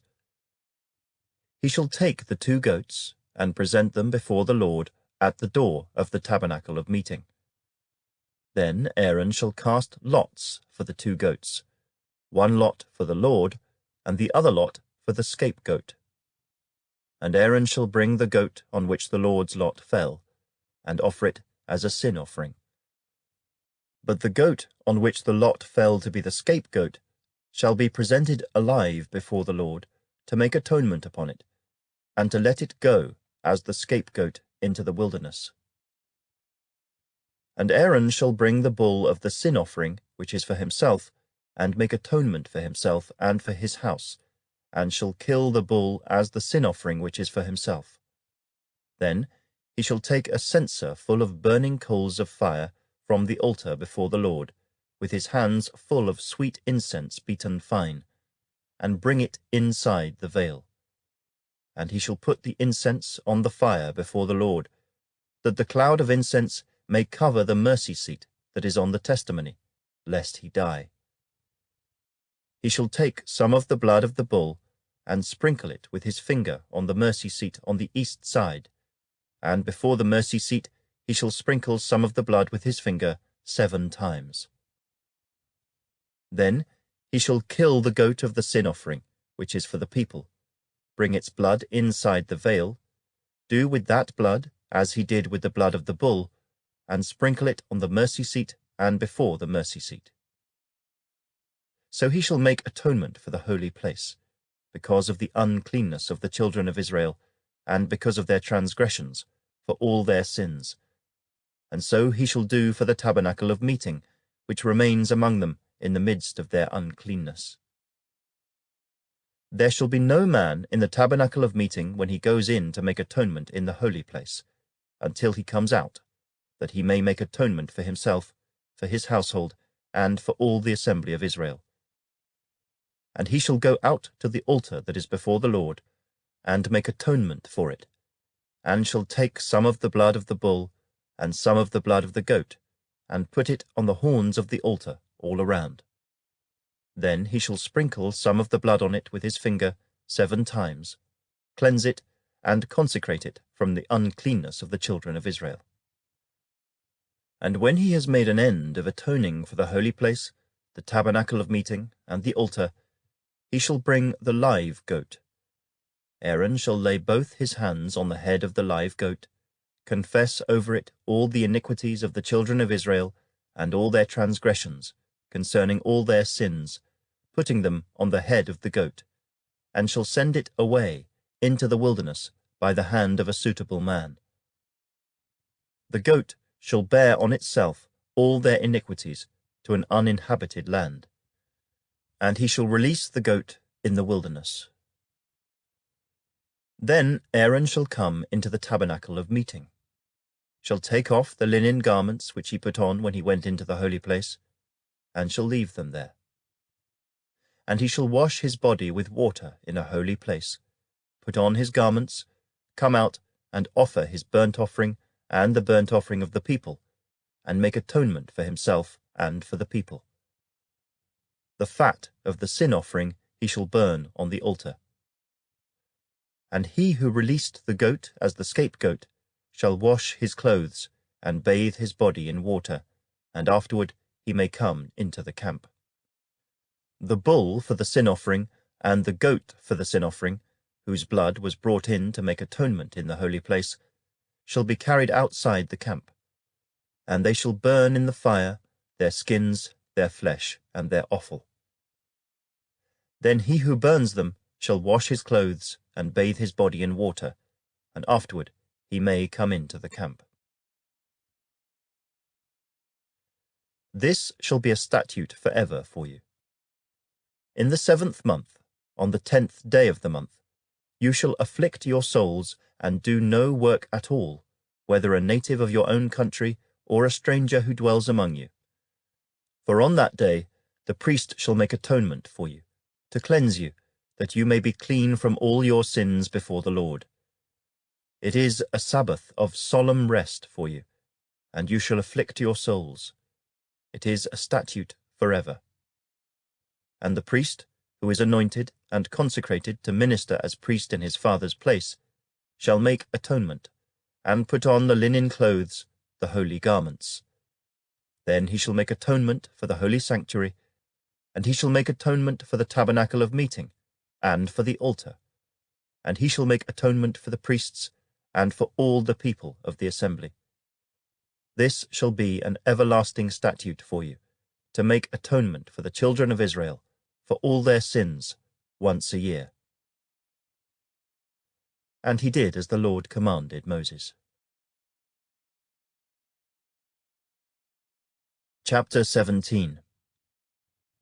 And the Lord spoke to Moses, saying, Speak to Aaron, to his sons, and to all the children of Israel, and say to them, This is the thing which the Lord has commanded, saying, Whatever man of the house of Israel who kills an ox, or lamb, or goat in the camp, or who kills it outside the camp, and does not bring it to the door of the tabernacle of meeting, to offer an offering to the Lord before the tabernacle of the Lord, the guilt of bloodshed shall be imputed to that man. He has shed blood, and that man shall be cut off from among his people, to the end that the children of Israel may bring their sacrifices which they offer in the open field, that they may bring them to the Lord at the door of the tabernacle of meeting, to the priest, and offer them as peace offerings to the Lord. And the priest shall sprinkle the blood on the altar of the Lord at the door of the tabernacle of meeting, and burn the fat for a sweet aroma to the Lord. They shall no more offer their sacrifices to demons, after whom they have played the harlot. This shall be a statute forever for them throughout their generations. Also you shall say to them, Whatever man of the house of Israel, or of the strangers who dwell among you, who offers a burnt offering or sacrifice, and does not bring it to the door of the tabernacle of meeting, to offer it to the Lord, that man shall be cut off from among his people. And whatever man of the house of Israel, or of the strangers who dwell among you, who eats any blood, I will set my face against that person who eats blood, and will cut him off from among his people. For the life of the flesh is in the blood, and I have given it to you upon the altar to make atonement for your souls. For it is the blood that makes atonement for the soul. Therefore I said to the children of Israel, No one among you shall eat blood, nor shall any stranger who dwells among you eat blood. Whatever man of the children of Israel, or of the strangers who dwell among you, who hunts and catches any animal or bird that may be eaten, he shall pour out its blood and cover it with dust, for it is the life of all flesh. Its blood sustains its life. Therefore I said to the children of Israel, You shall not eat the blood of any flesh, for the life of all flesh is its blood. Whoever eats it shall be cut off. And every person who eats what died naturally, or what was torn by beasts, whether he is a native of your own country or a stranger, he shall both wash his clothes and bathe in water, and be unclean until evening. Then he shall be clean. But if he does not wash them or bathe his body, then he shall bear his guilt. Chapter 18. Then the Lord spoke to Moses, saying, Speak to the children of Israel, and say to them, I am the Lord your God. According to the doings of the land of Egypt, where you dwelt, you shall not do. And according to the doings of the land of Canaan, where I am bringing you, you shall not do. Nor shall you walk in their ordinances. You shall observe my judgments and keep my ordinances, to walk in them. I am the Lord your God. You shall therefore keep my statutes and my judgments, which if a man does, he shall live by them. I am the Lord. None of you shall approach anyone who is near of kin to him to uncover his nakedness. I am the Lord. The nakedness of your father or the nakedness of your mother you shall not uncover. She is your mother, you shall not uncover her nakedness. The nakedness of your father's wife you shall not uncover. It is your father's nakedness. The nakedness of your sister, the daughter of your father, or the daughter of your mother, whether born at home or elsewhere, their nakedness you shall not uncover. The nakedness of your son's daughter or your daughter's daughter, their nakedness you shall not uncover, for theirs is your own nakedness. The nakedness of your father's wife's daughter, begotten by your father, she is your sister, you shall not uncover her nakedness. You shall not uncover the nakedness of your father's sister, she is near of kin to your father. You shall not uncover the nakedness of your mother's sister, for she is near of kin to your mother. You shall not uncover the nakedness of your father's brother. You shall not approach his wife, she is your aunt. You shall not uncover the nakedness of your daughter-in-law, she is your son's wife, you shall not uncover her nakedness. You shall not uncover the nakedness of your brother's wife, it is your brother's nakedness. You shall not uncover the nakedness of a woman and her daughter. nor shall you take her son's daughter or her daughter's daughter to uncover her nakedness. They are near of kin to her. It is wickedness. Nor shall you take a woman as a rival to her sister to uncover her nakedness while the other is alive. Also, you shall not approach a woman to uncover her nakedness as long as she is in her customary impurity. Moreover, you shall not lie carnally with your neighbor's wife to defile yourself with her. And you shall not let any of your descendants pass through the fire to Molech, nor shall you profane the name of your God. I am the Lord. You shall not lie with a male as with a woman. It is an abomination.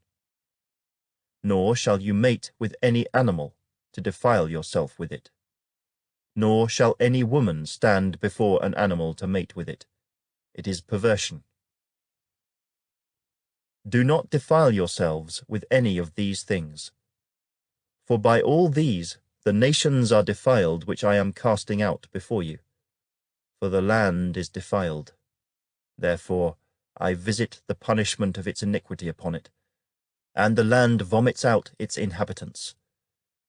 You shall therefore keep my statutes and my judgments, and shall not commit any of these abominations, either any of your own nation or any stranger who dwells among you. For all these abominations the men of the land have done who were before you, and thus the land is defiled. Lest the land vomit you out also when you defile it, as it vomited out the nations that were before you. For whoever commits any of these abominations, the persons who commit them shall be cut off from among their people. Therefore you shall keep my ordinance, so that you do not commit any of these abominable customs which were committed before you, and that you do not defile yourselves by them. I am the Lord your God.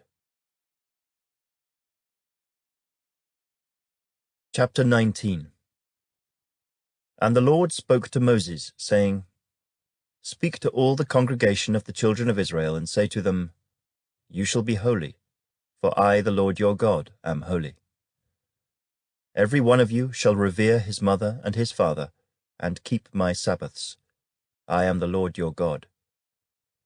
Do not turn to idols, nor make for yourselves molded gods. I am the Lord your God. And if you offer a sacrifice of a peace offering to the Lord, you shall offer it of your own free will. It shall be eaten the same day you offer it, and on the next day. And if any remains until the third day, it shall be burned in the fire. And if it is eaten at all on the third day, it is an abomination. It shall not be accepted. Therefore, everyone who eats it shall bear his iniquity, because he has profaned the hallowed offering of the Lord, and that person shall be cut off from his people. When you reap the harvest of your land, you shall not wholly reap the corners of your field, nor shall you gather the gleanings of your harvest. And you shall not glean your vineyard, nor shall you gather every grape of your vineyard. You shall leave them for the poor and the stranger. I am the Lord your God. You shall not steal, nor deal falsely, nor lie to one another. And you shall not swear by my name falsely, nor shall you profane the name of your God. I am the Lord. You shall not cheat your neighbor, nor rob him. The wages of him who is hired shall not remain with you all night until morning. You shall not curse the deaf, nor put a stumbling block before the blind, but shall fear your God. I am the Lord. You shall do no injustice in judgment. You shall not be partial to the poor, nor honor the person of the mighty. In righteousness you shall judge your neighbor. You shall not go about as a tale-bearer among your people, nor shall you take a stand against the life of your neighbor. I am the Lord.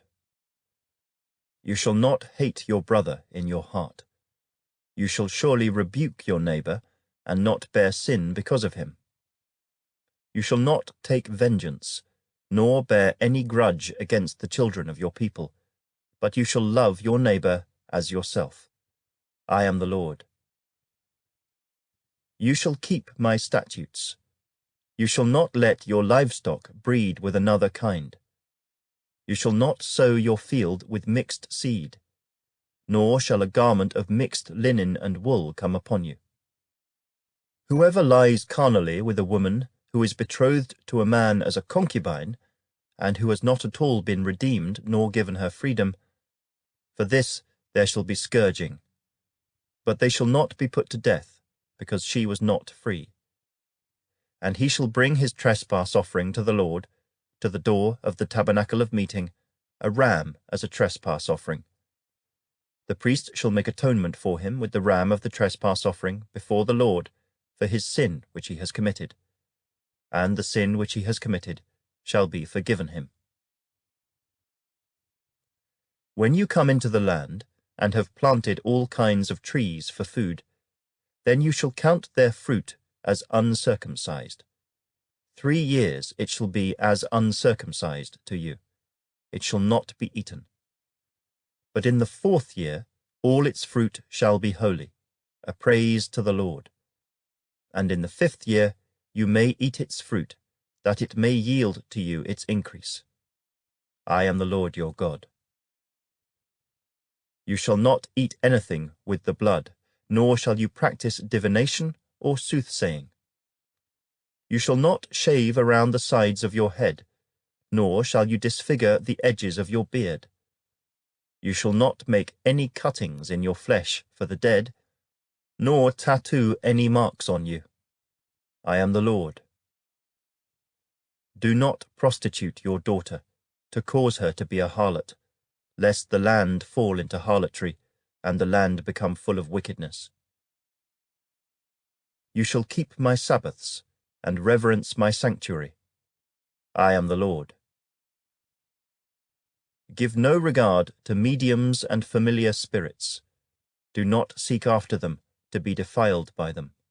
I am the Lord your God. You shall rise before the grey-headed, and honor the presence of an old man, and fear your God. I am the Lord. And if a stranger dwells with you in your land, you shall not mistreat him. The stranger who dwells among you shall be to you as one born among you, and you shall love him as yourself. For you were strangers in the land of Egypt. I am the Lord your God. You shall do no injustice in judgment, in measurement of length, weight, or volume. You shall have honest scales, honest weights, an honest ephah, and an honest hin. I am the Lord your God, who brought you out of the land of Egypt. Therefore you shall observe all my statutes and all my judgments, and perform them. I am the Lord.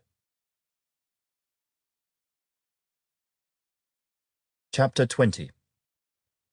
Then the Lord spoke to Moses, saying, Again you shall say to the children of Israel, Whoever of the children of Israel, or of the strangers who dwell in Israel, who gives any of his descendants to Molech, he shall surely be put to death. The people of the land shall stone him with stones. I will set my face against that man, and will cut him off from his people, because he has given some of his descendants to Molech, to defile my sanctuary and profane my holy name. And if the people of the land should in any way hide their eyes from the man, when he gives some of his descendants to Molech, and they do not kill him, then I will set my face against that man and against his family. And I will cut him off from his people, and all who prostitute themselves with him to commit harlotry with Molech. And the person who turns to mediums and familiar spirits to prostitute himself with them, I will set my face against that person and cut him off from his people. Consecrate yourselves, therefore, and be holy, for I am the Lord your God, and you shall keep my statutes and perform them. I am the Lord who sanctifies you. For everyone who curses his father or his mother shall surely be put to death. He has cursed his father or his mother. his blood shall be upon him. The man who commits adultery with another man's wife, he who commits adultery with his neighbor's wife, the adulterer and the adulteress, shall surely be put to death. The man who lies with his father's wife has uncovered his father's nakedness. Both of them shall surely be put to death. Their blood shall be upon them. If a man lies with his daughter-in-law, both of them shall surely be put to death. They have committed perversion. Their blood shall be upon them. If a man lies with a male as he lies with a woman, both of them have committed an abomination. They shall surely be put to death. Their blood shall be upon them. If a man marries a woman and her mother, it is wickedness. They shall be burned with fire, both he and they, that there may be no wickedness among you. If a man mates with an animal, he shall surely be put to death, and you shall kill the animal. If a woman approaches any animal and mates with it, you shall kill the woman and the animal. They shall surely be put to death. Their blood is upon them. If a man takes his sister, his father's daughter, or his mother's daughter, and sees her nakedness, and she sees his nakedness, it is a wicked thing, and they shall be cut off in the sight of their people. He has uncovered his sister's nakedness. He shall bear his guilt. If a man lies with a woman during her sickness, and uncovers her nakedness, he has exposed her flow, and she has uncovered the flow of her blood. Both of them shall be cut off from their people. You shall not uncover the nakedness of your mother's sister, nor of your father's sister, for that would uncover his near of kin. They shall bear their guilt. If a man lies with his uncle's wife, he has uncovered his uncle's nakedness. They shall bear their sin.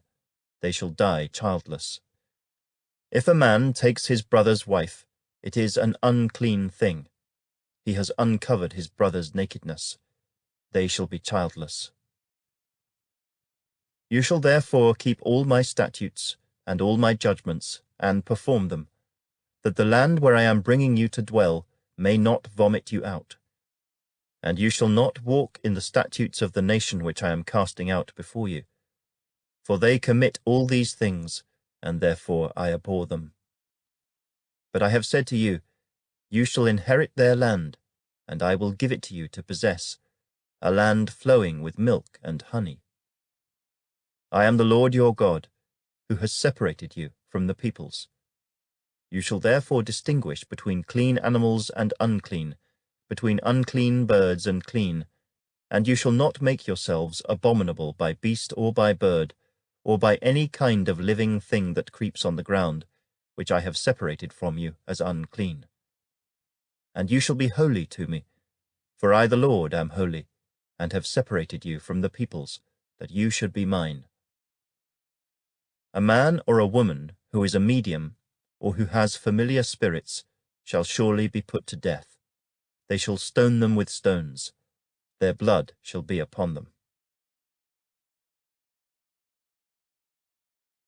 Chapter 21. And the Lord said to Moses, Speak to the priests, the sons of Aaron, and say to them, None shall defile himself for the dead among his people, except for his relatives who are nearest to him, his mother, his father, his son, his daughter, and his brother. Also his virgin sister who is near to him, who has had no husband. For her he may defile himself. Otherwise he shall not defile himself, being a chief man among his people, to profane himself. They shall not make any bald place on their heads, nor shall they shave the edges of their beards, nor make any cuttings in their flesh. They shall be holy to their God, and not profane the name of their God. For they offer the offerings of the Lord made by fire, and the bread of their God. Therefore they shall be holy. They shall not take a wife who is a harlot or a defiled woman, nor shall they take a woman divorced from her husband, for the priest is holy to his God. Therefore you shall consecrate him, for he offers the bread of your God. He shall be holy to you, for I, the Lord, who sanctify you, am holy. The daughter of any priest, if she profanes herself by playing the harlot, she profanes her father. She shall be burned with fire. He who is the high priest among his brethren, on whose head the anointing oil was poured, and who is consecrated to wear the garments, shall not uncover his head, nor tear his clothes. Nor shall he go near any dead body, nor defile himself for his father or his mother. Nor shall he go out of the sanctuary, nor profane the sanctuary of his God. For the consecration of the anointing oil of his God is upon him. I am the Lord. And he shall take a wife in her virginity. A widow, or a divorced woman, or a defiled woman, or a harlot, these he shall not marry, but he shall take a virgin of his own people as wife. Nor shall he profane his posterity among his people, for I, the Lord, sanctify him.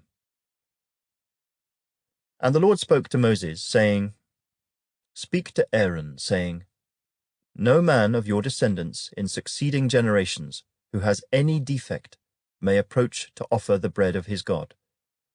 For any man who has a defect shall not approach, a man blind or lame, who has a marred face, or any limb too long, a man who has a broken foot or broken hand, or is a hunchback, or a dwarf, or a man who has a defect in his eye, or eczema, or scab, or is a eunuch. No man of the descendants of Aaron the priest who has a defect shall come near to offer the offerings made by fire to the Lord.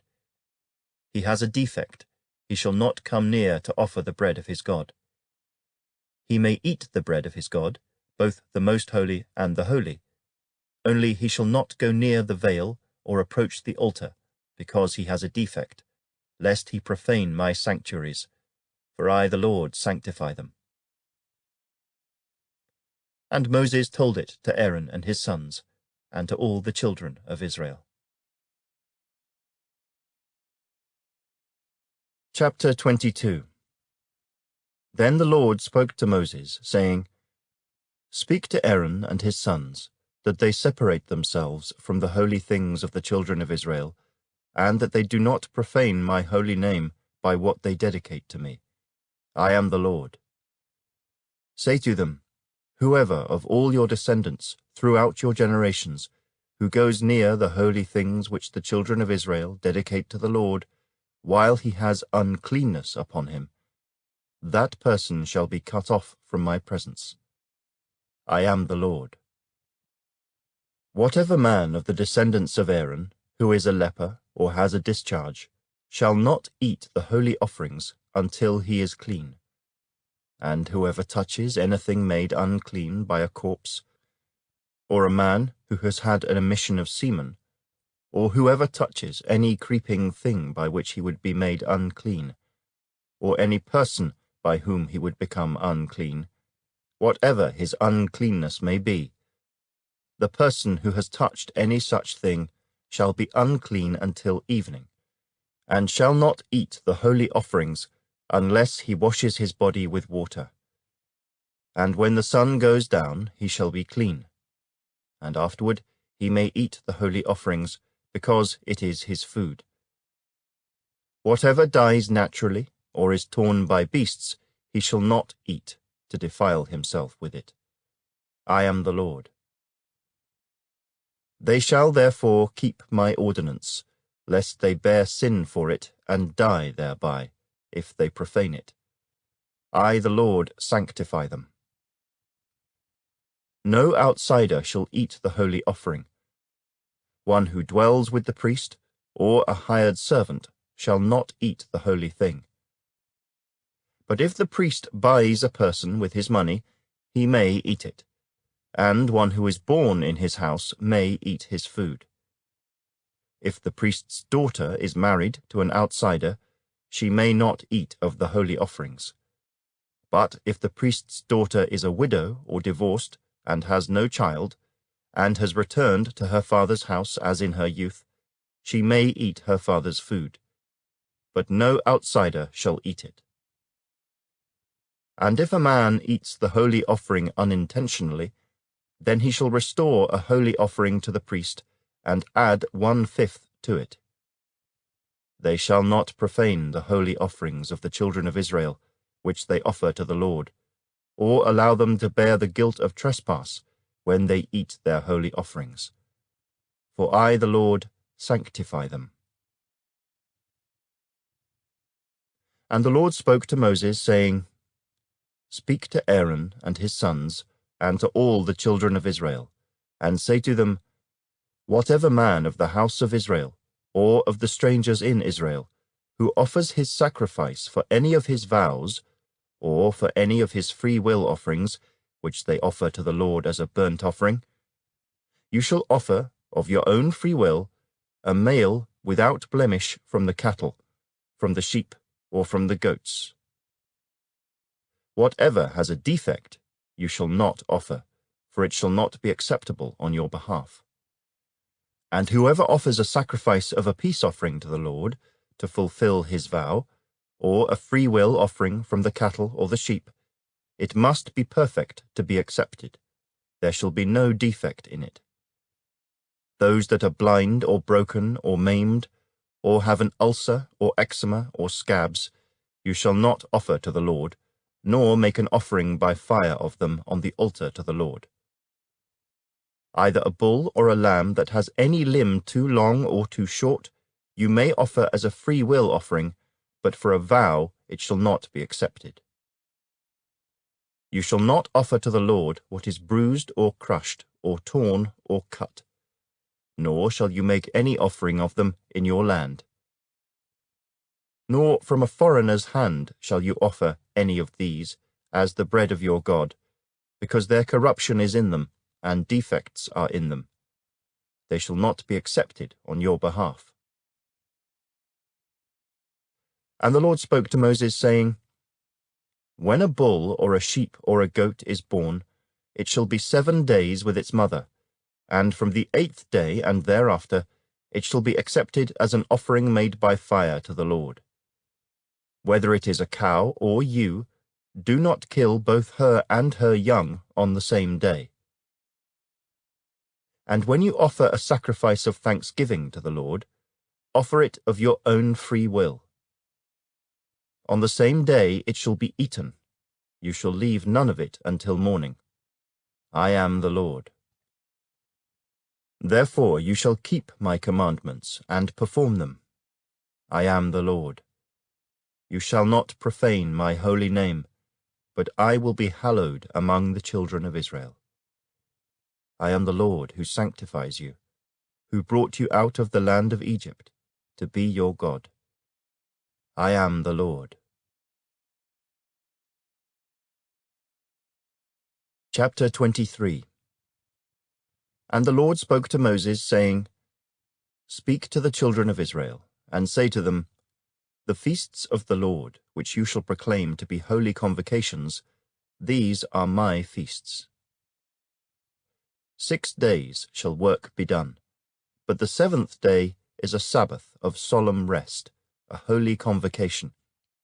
You shall do no work on it. It is the Sabbath of the Lord in all your dwellings. These are the feasts of the Lord, holy convocations which you shall proclaim at their appointed times.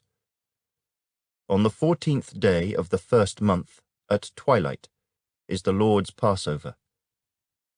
And on the 15th day of the same month is the feast of unleavened bread to the Lord. 7 days you must eat unleavened bread.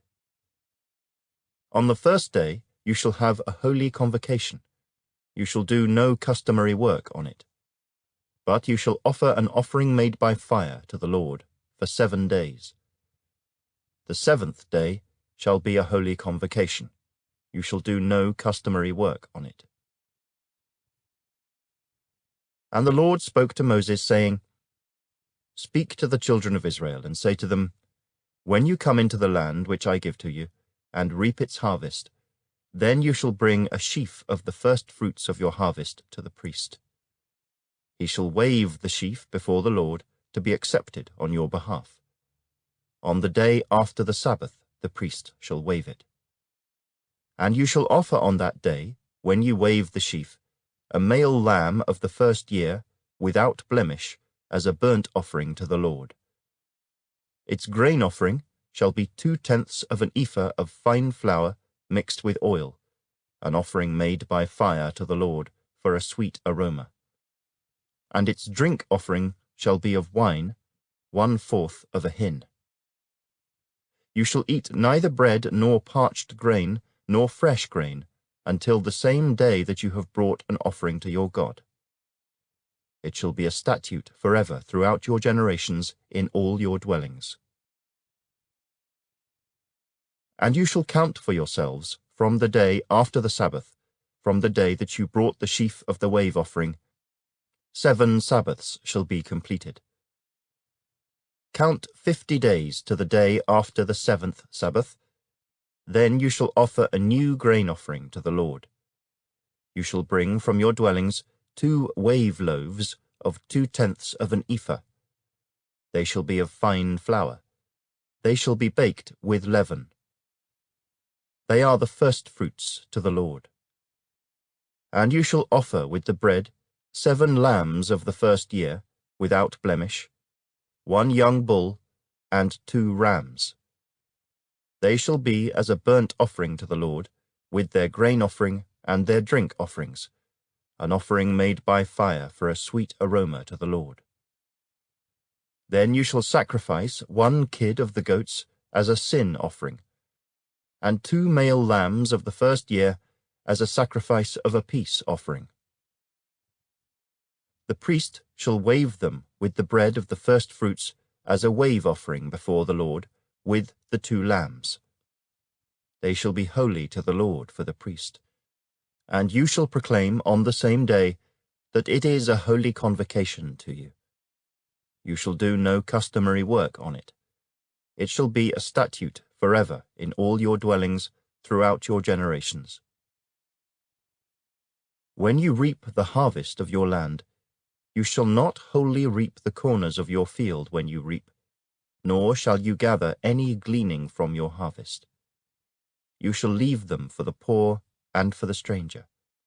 I am the Lord your God. Then the Lord spoke to Moses, saying, Speak to the children of Israel, saying, In the 7th month, on the first day of the month, you shall have a Sabbath rest, a memorial of blowing of trumpets, a holy convocation. You shall do no customary work on it, and you shall offer an offering made by fire to the Lord. And the Lord spoke to Moses, saying, Also the 10th day of this 7th month shall be the Day of Atonement. It shall be a holy convocation for you. You shall afflict your souls, and offer an offering made by fire to the Lord. And you shall do no work on that same day, for it is the Day of Atonement, to make atonement for you before the Lord your God. For any person who is not afflicted in soul on that same day shall be cut off from his people. And any person who does any work on that same day, that person I will destroy from among his people. You shall do no manner of work. It shall be a statute forever, throughout your generations in all your dwellings. It shall be to you a Sabbath of solemn rest, and you shall afflict your souls. On the 9th day of the month, at evening, from evening to evening, you shall celebrate your Sabbath. Then the Lord spoke to Moses, saying, Speak to the children of Israel, saying, The 15th day of this 7th month shall be the Feast of Tabernacles, for 7 days to the Lord. On the first day there shall be a holy convocation. You shall do no customary work on it. For 7 days you shall offer an offering made by fire to the Lord. On the 8th day you shall have a holy convocation, and you shall offer an offering made by fire to the Lord. It is a sacred assembly, and you shall do no customary work on it. These are the feasts of the Lord which you shall proclaim to be holy convocations, to offer an offering made by fire to the Lord, a burnt offering, and a grain offering, a sacrifice and drink offerings, everything on its day. Besides the Sabbaths of the Lord, besides your gifts, besides all your vows, and besides all your free will offerings, which you give to the Lord. Also, on the 15th day of the 7th month, when you have gathered in the fruit of the land, you shall keep the feast of the Lord for 7 days. On the first day there shall be a Sabbath rest, and on the 8th day a Sabbath rest. And you shall take for yourselves on the first day the fruit of beautiful trees, branches of palm trees, the boughs of leafy trees, and willows of the brook. And you shall rejoice before the Lord your God for 7 days. You shall keep it as a feast to the Lord for 7 days in the year. It shall be a statute forever in your generations. You shall celebrate it in the 7th month. You shall dwell in booths for 7 days. All who are native Israelites shall dwell in booths, that your generations may know that I made the children of Israel dwell in booths when I brought them out of the land of Egypt. I am the Lord your God. So Moses declared to the children of Israel the feasts of the Lord. Chapter 24. Then the Lord spoke to Moses, saying, Command the children of Israel that they bring to you pure oil of pressed olives for the light, to make the lamps burn continually. Outside the veil of the testimony, in the tabernacle of meeting, Aaron shall be in charge of it from evening until morning before the Lord continually. It shall be a statute forever in your generations. He shall be in charge of the lamps on the pure gold lampstand before the Lord continually. And you shall take fine flour, and bake 12 cakes with it. 2/10 of an ephah shall be in each cake. You shall set them in 2 rows, 6 in a row, on the pure gold table before the Lord. And you shall put pure frankincense on each row, that it may be on the bread for a memorial, an offering made by fire to the Lord. Every Sabbath he shall set it in order before the Lord continually, being taken from the children of Israel by an everlasting covenant. And it shall be for Aaron and his sons, and they shall eat it in a holy place. For it is most holy to him from the offerings of the Lord made by fire, by a perpetual statute. Now the son of an Israelite woman, whose father was an Egyptian, went out among the children of Israel. And this Israelite woman's son and a man of Israel fought each other in the camp. And the Israelite woman's son blasphemed the name of the Lord and cursed. And so they brought him to Moses. His mother's name was Shelomith, the daughter of Dibri of the tribe of Dan. Then they put him in custody, that the mind of the Lord might be shown to them. And the Lord spoke to Moses, saying, Take outside the camp him who has cursed. Then let all who heard him lay their hands on his head, and let all the congregation stone him. Then you shall speak to the children of Israel, saying, Whoever curses his God shall bear his sin, and whoever blasphemes the name of the Lord shall surely be put to death. All the congregation shall certainly stone him, the stranger as well as him who is born in the land. When he blasphemes the name of the Lord, he shall be put to death. Whoever kills any man shall surely be put to death. Whoever kills an animal shall make it good, animal for animal. If a man causes disfigurement of his neighbor, as he has done, so shall it be done to him. Fracture for fracture, eye for eye, tooth for tooth. As he has caused disfigurement of a man, so shall it be done to him. And whoever kills an animal shall restore it, but whoever kills a man shall be put to death. You shall have the same law for the stranger and for one from your own country, for I am the Lord your God. Then Moses spoke to the children of Israel, and they took outside the camp him who had cursed, and stoned him with stones.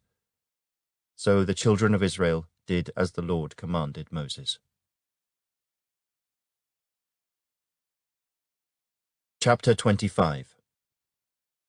And the Lord spoke to Moses on Mount Sinai, saying, Speak to the children of Israel, and say to them, When you come into the land which I give you, then the land shall keep a Sabbath to the Lord.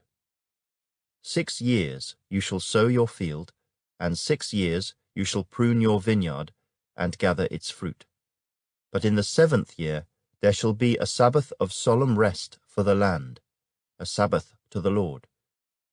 You shall neither sow your field, nor prune your vineyard.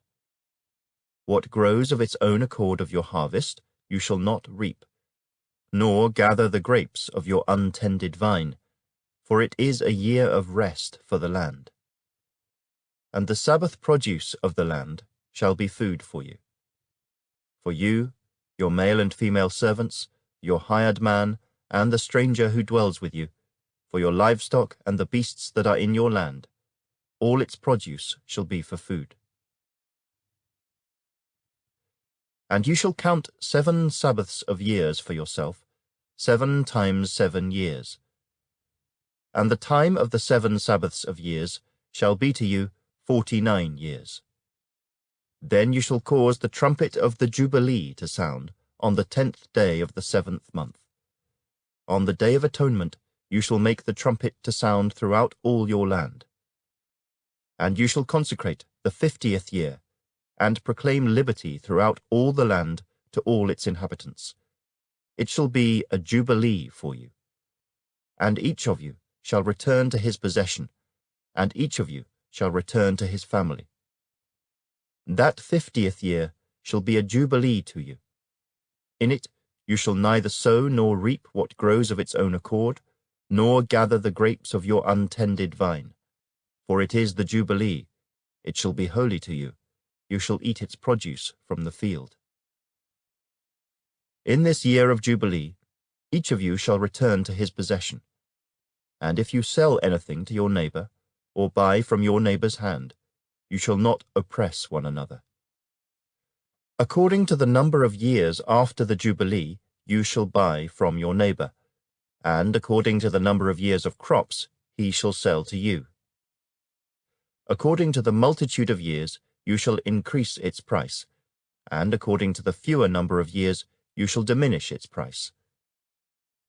For he sells to you according to the number of the years of the crops. Therefore you shall not oppress one another, but you shall fear your God, for I am the Lord your God. So you shall observe my statutes and keep my judgments and perform them, and you will dwell in the land in safety. Then the land will yield its fruit, and you will eat your fill, and dwell there in safety. And if you say, What shall we eat in the 7th year, since we shall not sow nor gather in our produce? Then I will command my blessing on you in the 6th year, and it will bring forth produce enough for 3 years.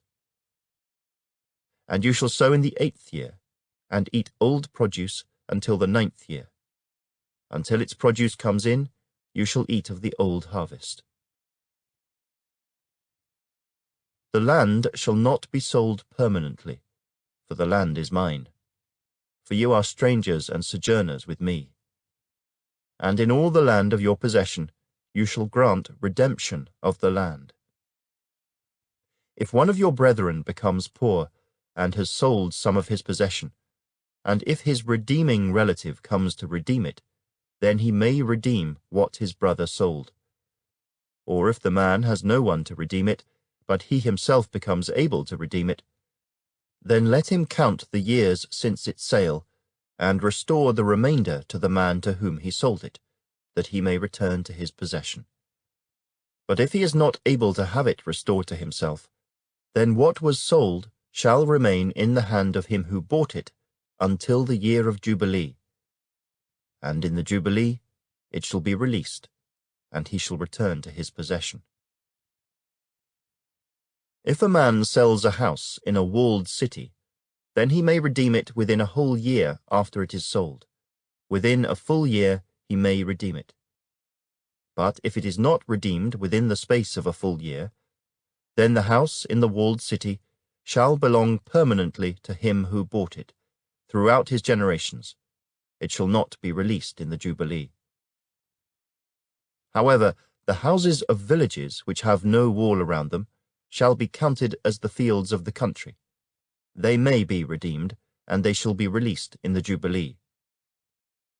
Nevertheless, the cities of the Levites, and the houses in the cities of their possession, the Levites may redeem at any time. And if a man purchases a house from the Levites, then the house that was sold in the city of his possession shall be released in the Jubilee. For the houses in the cities of the Levites are their possession among the children of Israel. But the field of the common land of their cities may not be sold, for it is their perpetual possession. If one of your brethren becomes poor, and falls into poverty among you, then you shall help him, like a stranger or a sojourner, that he may live with you. Take no usury or interest from him, but fear your God, that your brother may live with you. You shall not lend him your money for usury, nor lend him your food at a profit. I am the Lord your God, who brought you out of the land of Egypt, to give you the land of Canaan, and to be your God. And if one of your brethren who dwells by you becomes poor, and sells himself to you, you shall not compel him to serve as a slave. As a hired servant and a sojourner he shall be with you, and shall serve you until the year of Jubilee. And then he shall depart from you, he and his children with him, and shall return to his own family. He shall return to the possession of his fathers. For they are my servants, whom I brought out of the land of Egypt. They shall not be sold as slaves. You shall not rule over him with rigor, but you shall fear your God. And as for your male and female slaves whom you may have, from the nations that are around you, from them you may buy male and female slaves. Moreover, you may buy the children of the strangers who dwell among you, and their families who are with you, which they beget in your land, and they shall become your property. And you may take them as an inheritance for your children after you, to inherit them as a possession. They shall be your permanent slaves. But regarding your brethren, the children of Israel, you shall not rule over one another with rigor. Now if a sojourner or stranger close to you becomes rich, and one of your brethren who dwells by him becomes poor, and sells himself to the stranger or sojourner close to you, or to a member of the stranger's family, after he is sold, he may be redeemed again. One of his brothers may redeem him, or his uncle or his uncle's son may redeem him, or anyone who is near of kin to him in his family may redeem him, or if he is able he may redeem himself. Thus he shall reckon with him who bought him. The price of his release shall be according to the number of years, from the year that he was sold to him until the year of Jubilee. It shall be according to the time of a hired servant for him. If there are still many years remaining, according to them he shall repay the price of his redemption from the money with which he was bought. And if there remain but a few years until the year of Jubilee, then he shall reckon with him, and according to his years he shall repay him the price of his redemption. He shall be with him as a yearly hired servant, and he shall not rule with rigor over him in your sight. And if he is not redeemed in these years, then he shall be released in the year of Jubilee, he and his children with him. For the children of Israel are servants to me. They are my servants, whom I brought out of the land of Egypt. I am the Lord your God. Chapter 26. You shall not make idols for yourselves. Neither a carved image nor a sacred pillar shall you rear up for yourselves. Nor shall you set up an engraved stone in your land to bow down to it. For I am the Lord your God. You shall keep my Sabbaths and reverence my sanctuary. I am the Lord. If you walk in my statutes and keep my commandments and perform them, then I will give you rain in its season. The land shall yield its produce, and the trees of the field shall yield their fruit. Your threshing shall last till the time of vintage, and the vintage shall last till the time of sowing. You shall eat your bread to the full, and dwell in your land safely.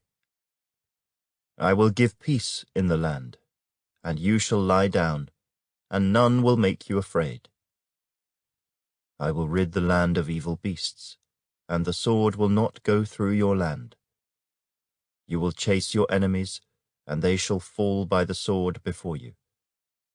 5 of you shall chase 100, and 100 of you shall put 10,000 to flight. Your enemies shall fall by the sword before you. For I will look on you favorably, and make you fruitful, multiply you, and confirm my covenant with you. You shall eat the old harvest, and clear out the old because of the new. I will set my tabernacle among you, and my soul shall not abhor you. I will walk among you, and be your God, and you shall be my people. I am the Lord your God, who brought you out of the land of Egypt, that you should not be their slaves. I have broken the bands of your yoke, and made you walk upright. But if you do not obey me, and do not observe all these commandments, and if you despise my statutes, or if your soul abhors my judgments, so that you do not perform all my commandments, but break my covenant, I also will do this to you. I will even appoint terror over you, wasting disease and fever which shall consume the eyes and cause sorrow of heart. And you shall sow your seed in vain, for your enemies shall eat it. I will set my face against you, and you shall be defeated by your enemies. Those who hate you shall reign over you, and you shall flee when no one pursues you. And after all this, if you do not obey me, then I will punish you 7 times more for your sins. I will break the pride of your power. I will make your heavens like iron, and your earth like bronze. And your strength shall be spent in vain, for your land shall not yield its produce, nor shall the trees of the land yield their fruit. Then, if you walk contrary to me, and are not willing to obey me, I will bring on you 7 times more plagues according to your sins. I will also send wild beasts among you, which shall rob you of your children, destroy your livestock, and make you few in number. And your highways shall be desolate.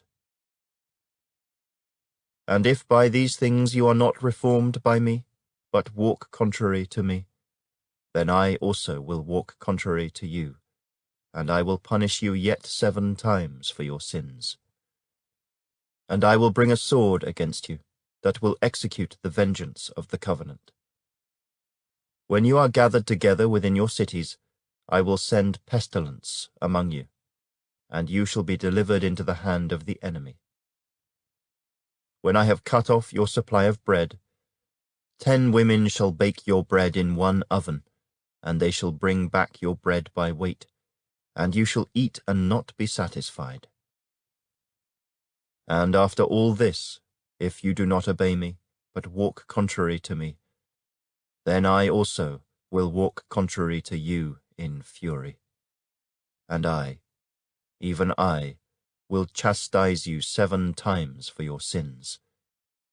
You shall eat the flesh of your sons, and you shall eat the flesh of your daughters. I will destroy your high places, cut down your incense altars, and cast your carcasses on the lifeless forms of your idols, and my soul shall abhor you. I will lay your cities waste, and bring your sanctuaries to desolation, and I will not smell the fragrance of your sweet aromas. I will bring the land to desolation, and your enemies who dwell in it shall be astonished at it. I will scatter you among the nations, and draw out a sword after you. Your land shall be desolate, and your cities waste. Then the land shall enjoy its Sabbaths as long as it lies desolate, and you are in your enemy's land. Then the land shall rest, and enjoy its Sabbaths. As long as it lies desolate it shall rest, for the time it did not rest on your Sabbaths when you dwelt in it. And as for those of you who are left, I will send faintness into their hearts in the lands of their enemies. The sound of a shaken leaf shall cause them to flee. They shall flee as though fleeing from a sword, and they shall fall when no one pursues. They shall stumble over one another, as it were before a sword, when no one pursues. And you shall have no power to stand before your enemies. You shall perish among the nations, and the land of your enemies shall eat you up. And those of you who are left shall waste away in their iniquity in your enemies' lands. Also in their fathers' iniquities, which are with them, they shall waste away. But if they confess their iniquity, and the iniquity of their fathers, with their unfaithfulness in which they were unfaithful to me, and that they also have walked contrary to me, and that I also have walked contrary to them, and have brought them into the land of their enemies, if their uncircumcised hearts are humbled, and they accept their guilt, then I will remember my covenant with Jacob, and my covenant with Isaac, and my covenant with Abraham I will remember. I will remember the land. The land also shall be left empty by them, and will enjoy its Sabbaths, while it lies desolate without them. They will accept their guilt, because they despised my judgments, and because their soul abhorred my statutes. Yet for all that, when they are in the land of their enemies, I will not cast them away, nor shall I abhor them, to utterly destroy them and break my covenant with them. For I am the Lord, their God. But for their sake I will remember the covenant of their ancestors, whom I brought out of the land of Egypt in the sight of the nations, that I might be their God. I am the Lord.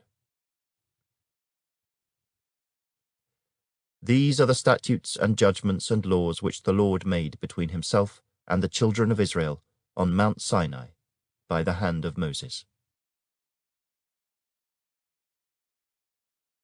Chapter 27.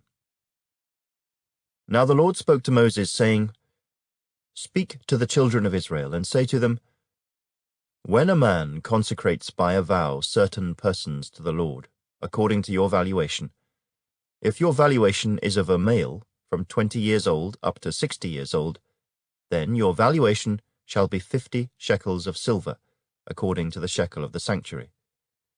If it is a female, then your valuation shall be 30 shekels. And if from 5 years old up to 20 years old, then your valuation for a male shall be 20 shekels, and for a female 10 shekels. And if from a month old up to 5 years old, then your valuation for a male shall be 5 shekels of silver, and for a female your valuation shall be 3 shekels of silver. And if from 60 years old and above, if it is a male, then your valuation shall be 15 shekels, and for a female 10 shekels. But if he is too poor to pay your valuation, then he shall present himself before the priest, and the priest shall set a value for him. According to the ability of him who vowed, the priest shall value him. If it is an animal that men may bring as an offering to the Lord, all that anyone gives to the Lord shall be holy. He shall not substitute it or exchange it, good for bad or bad for good. And if he at all exchanges animal for animal, then both it and the one exchanged for it shall be holy. If it is an unclean animal which they do not offer as a sacrifice to the Lord, then he shall present the animal before the priest. And the priest shall set a value for it, whether it is good or bad. As you, the priest, value it, so it shall be. But if he wants at all to redeem it, then he must add 1/5 to your valuation. And when a man dedicates his house to be holy to the Lord, then the priest shall set a value for it, whether it is good or bad. As the priest values it, so it shall stand. If he who dedicated it wants to redeem his house, then he must add 1/5 of the money of your valuation to it, and it shall be his. If a man dedicates to the Lord part of a field of his possession, then your valuation shall be according to the seed for it. A homer of barley seed shall be valued at 50 shekels of silver. If he dedicates his field from the year of Jubilee, according to your valuation it shall stand. But if he dedicates his field after the Jubilee, then the priest shall reckon to him the money due according to the years that remain till the year of Jubilee, and it shall be deducted from your valuation. And if he who dedicates the field ever wishes to redeem it, then he must add 1/5 of the money of your valuation to it, and it shall belong to him. But if he does not want to redeem the field, or if he has sold the field to another man, it shall not be redeemed any more. But the field, when it is released in the Jubilee, shall be holy to the Lord, as a devoted field. It shall be the possession of the priest. And if a man dedicates to the Lord a field which he has bought, which is not the field of his possession, then the priest shall reckon to him the worth of your valuation up to the year of Jubilee, and he shall give your valuation on that day as a holy offering to the Lord. In the year of Jubilee, the field shall return to him from whom it was bought, to the one who owned the land as a possession. And all your valuations shall be according to the shekel of the sanctuary, 20 gerahs to the shekel. But the firstborn of the animals, which should be the Lord's firstborn, no man shall dedicate. Whether it is an ox or sheep, it is the Lord's. And if it is an unclean animal, then he shall redeem it according to your valuation, and shall add 1/5 to it. Or if it is not redeemed, then it shall be sold according to your valuation. Nevertheless, no devoted offering that a man may devote to the Lord of all that he has, both man and beast, or the field of his possession, shall be sold or redeemed. Every devoted offering is most holy to the Lord. No person under the ban, who may become doomed to destruction among men, shall be redeemed, but shall surely be put to death. And all the tithe of the land, whether of the seed of the land or of the fruit of the tree, is the Lord's. It is holy to the Lord. If a man wants at all to redeem any of his tithes, he shall add 1/5 to it. And concerning the tithe of the herd or the flock, of whatever passes under the rod, the 10th one shall be holy to the Lord.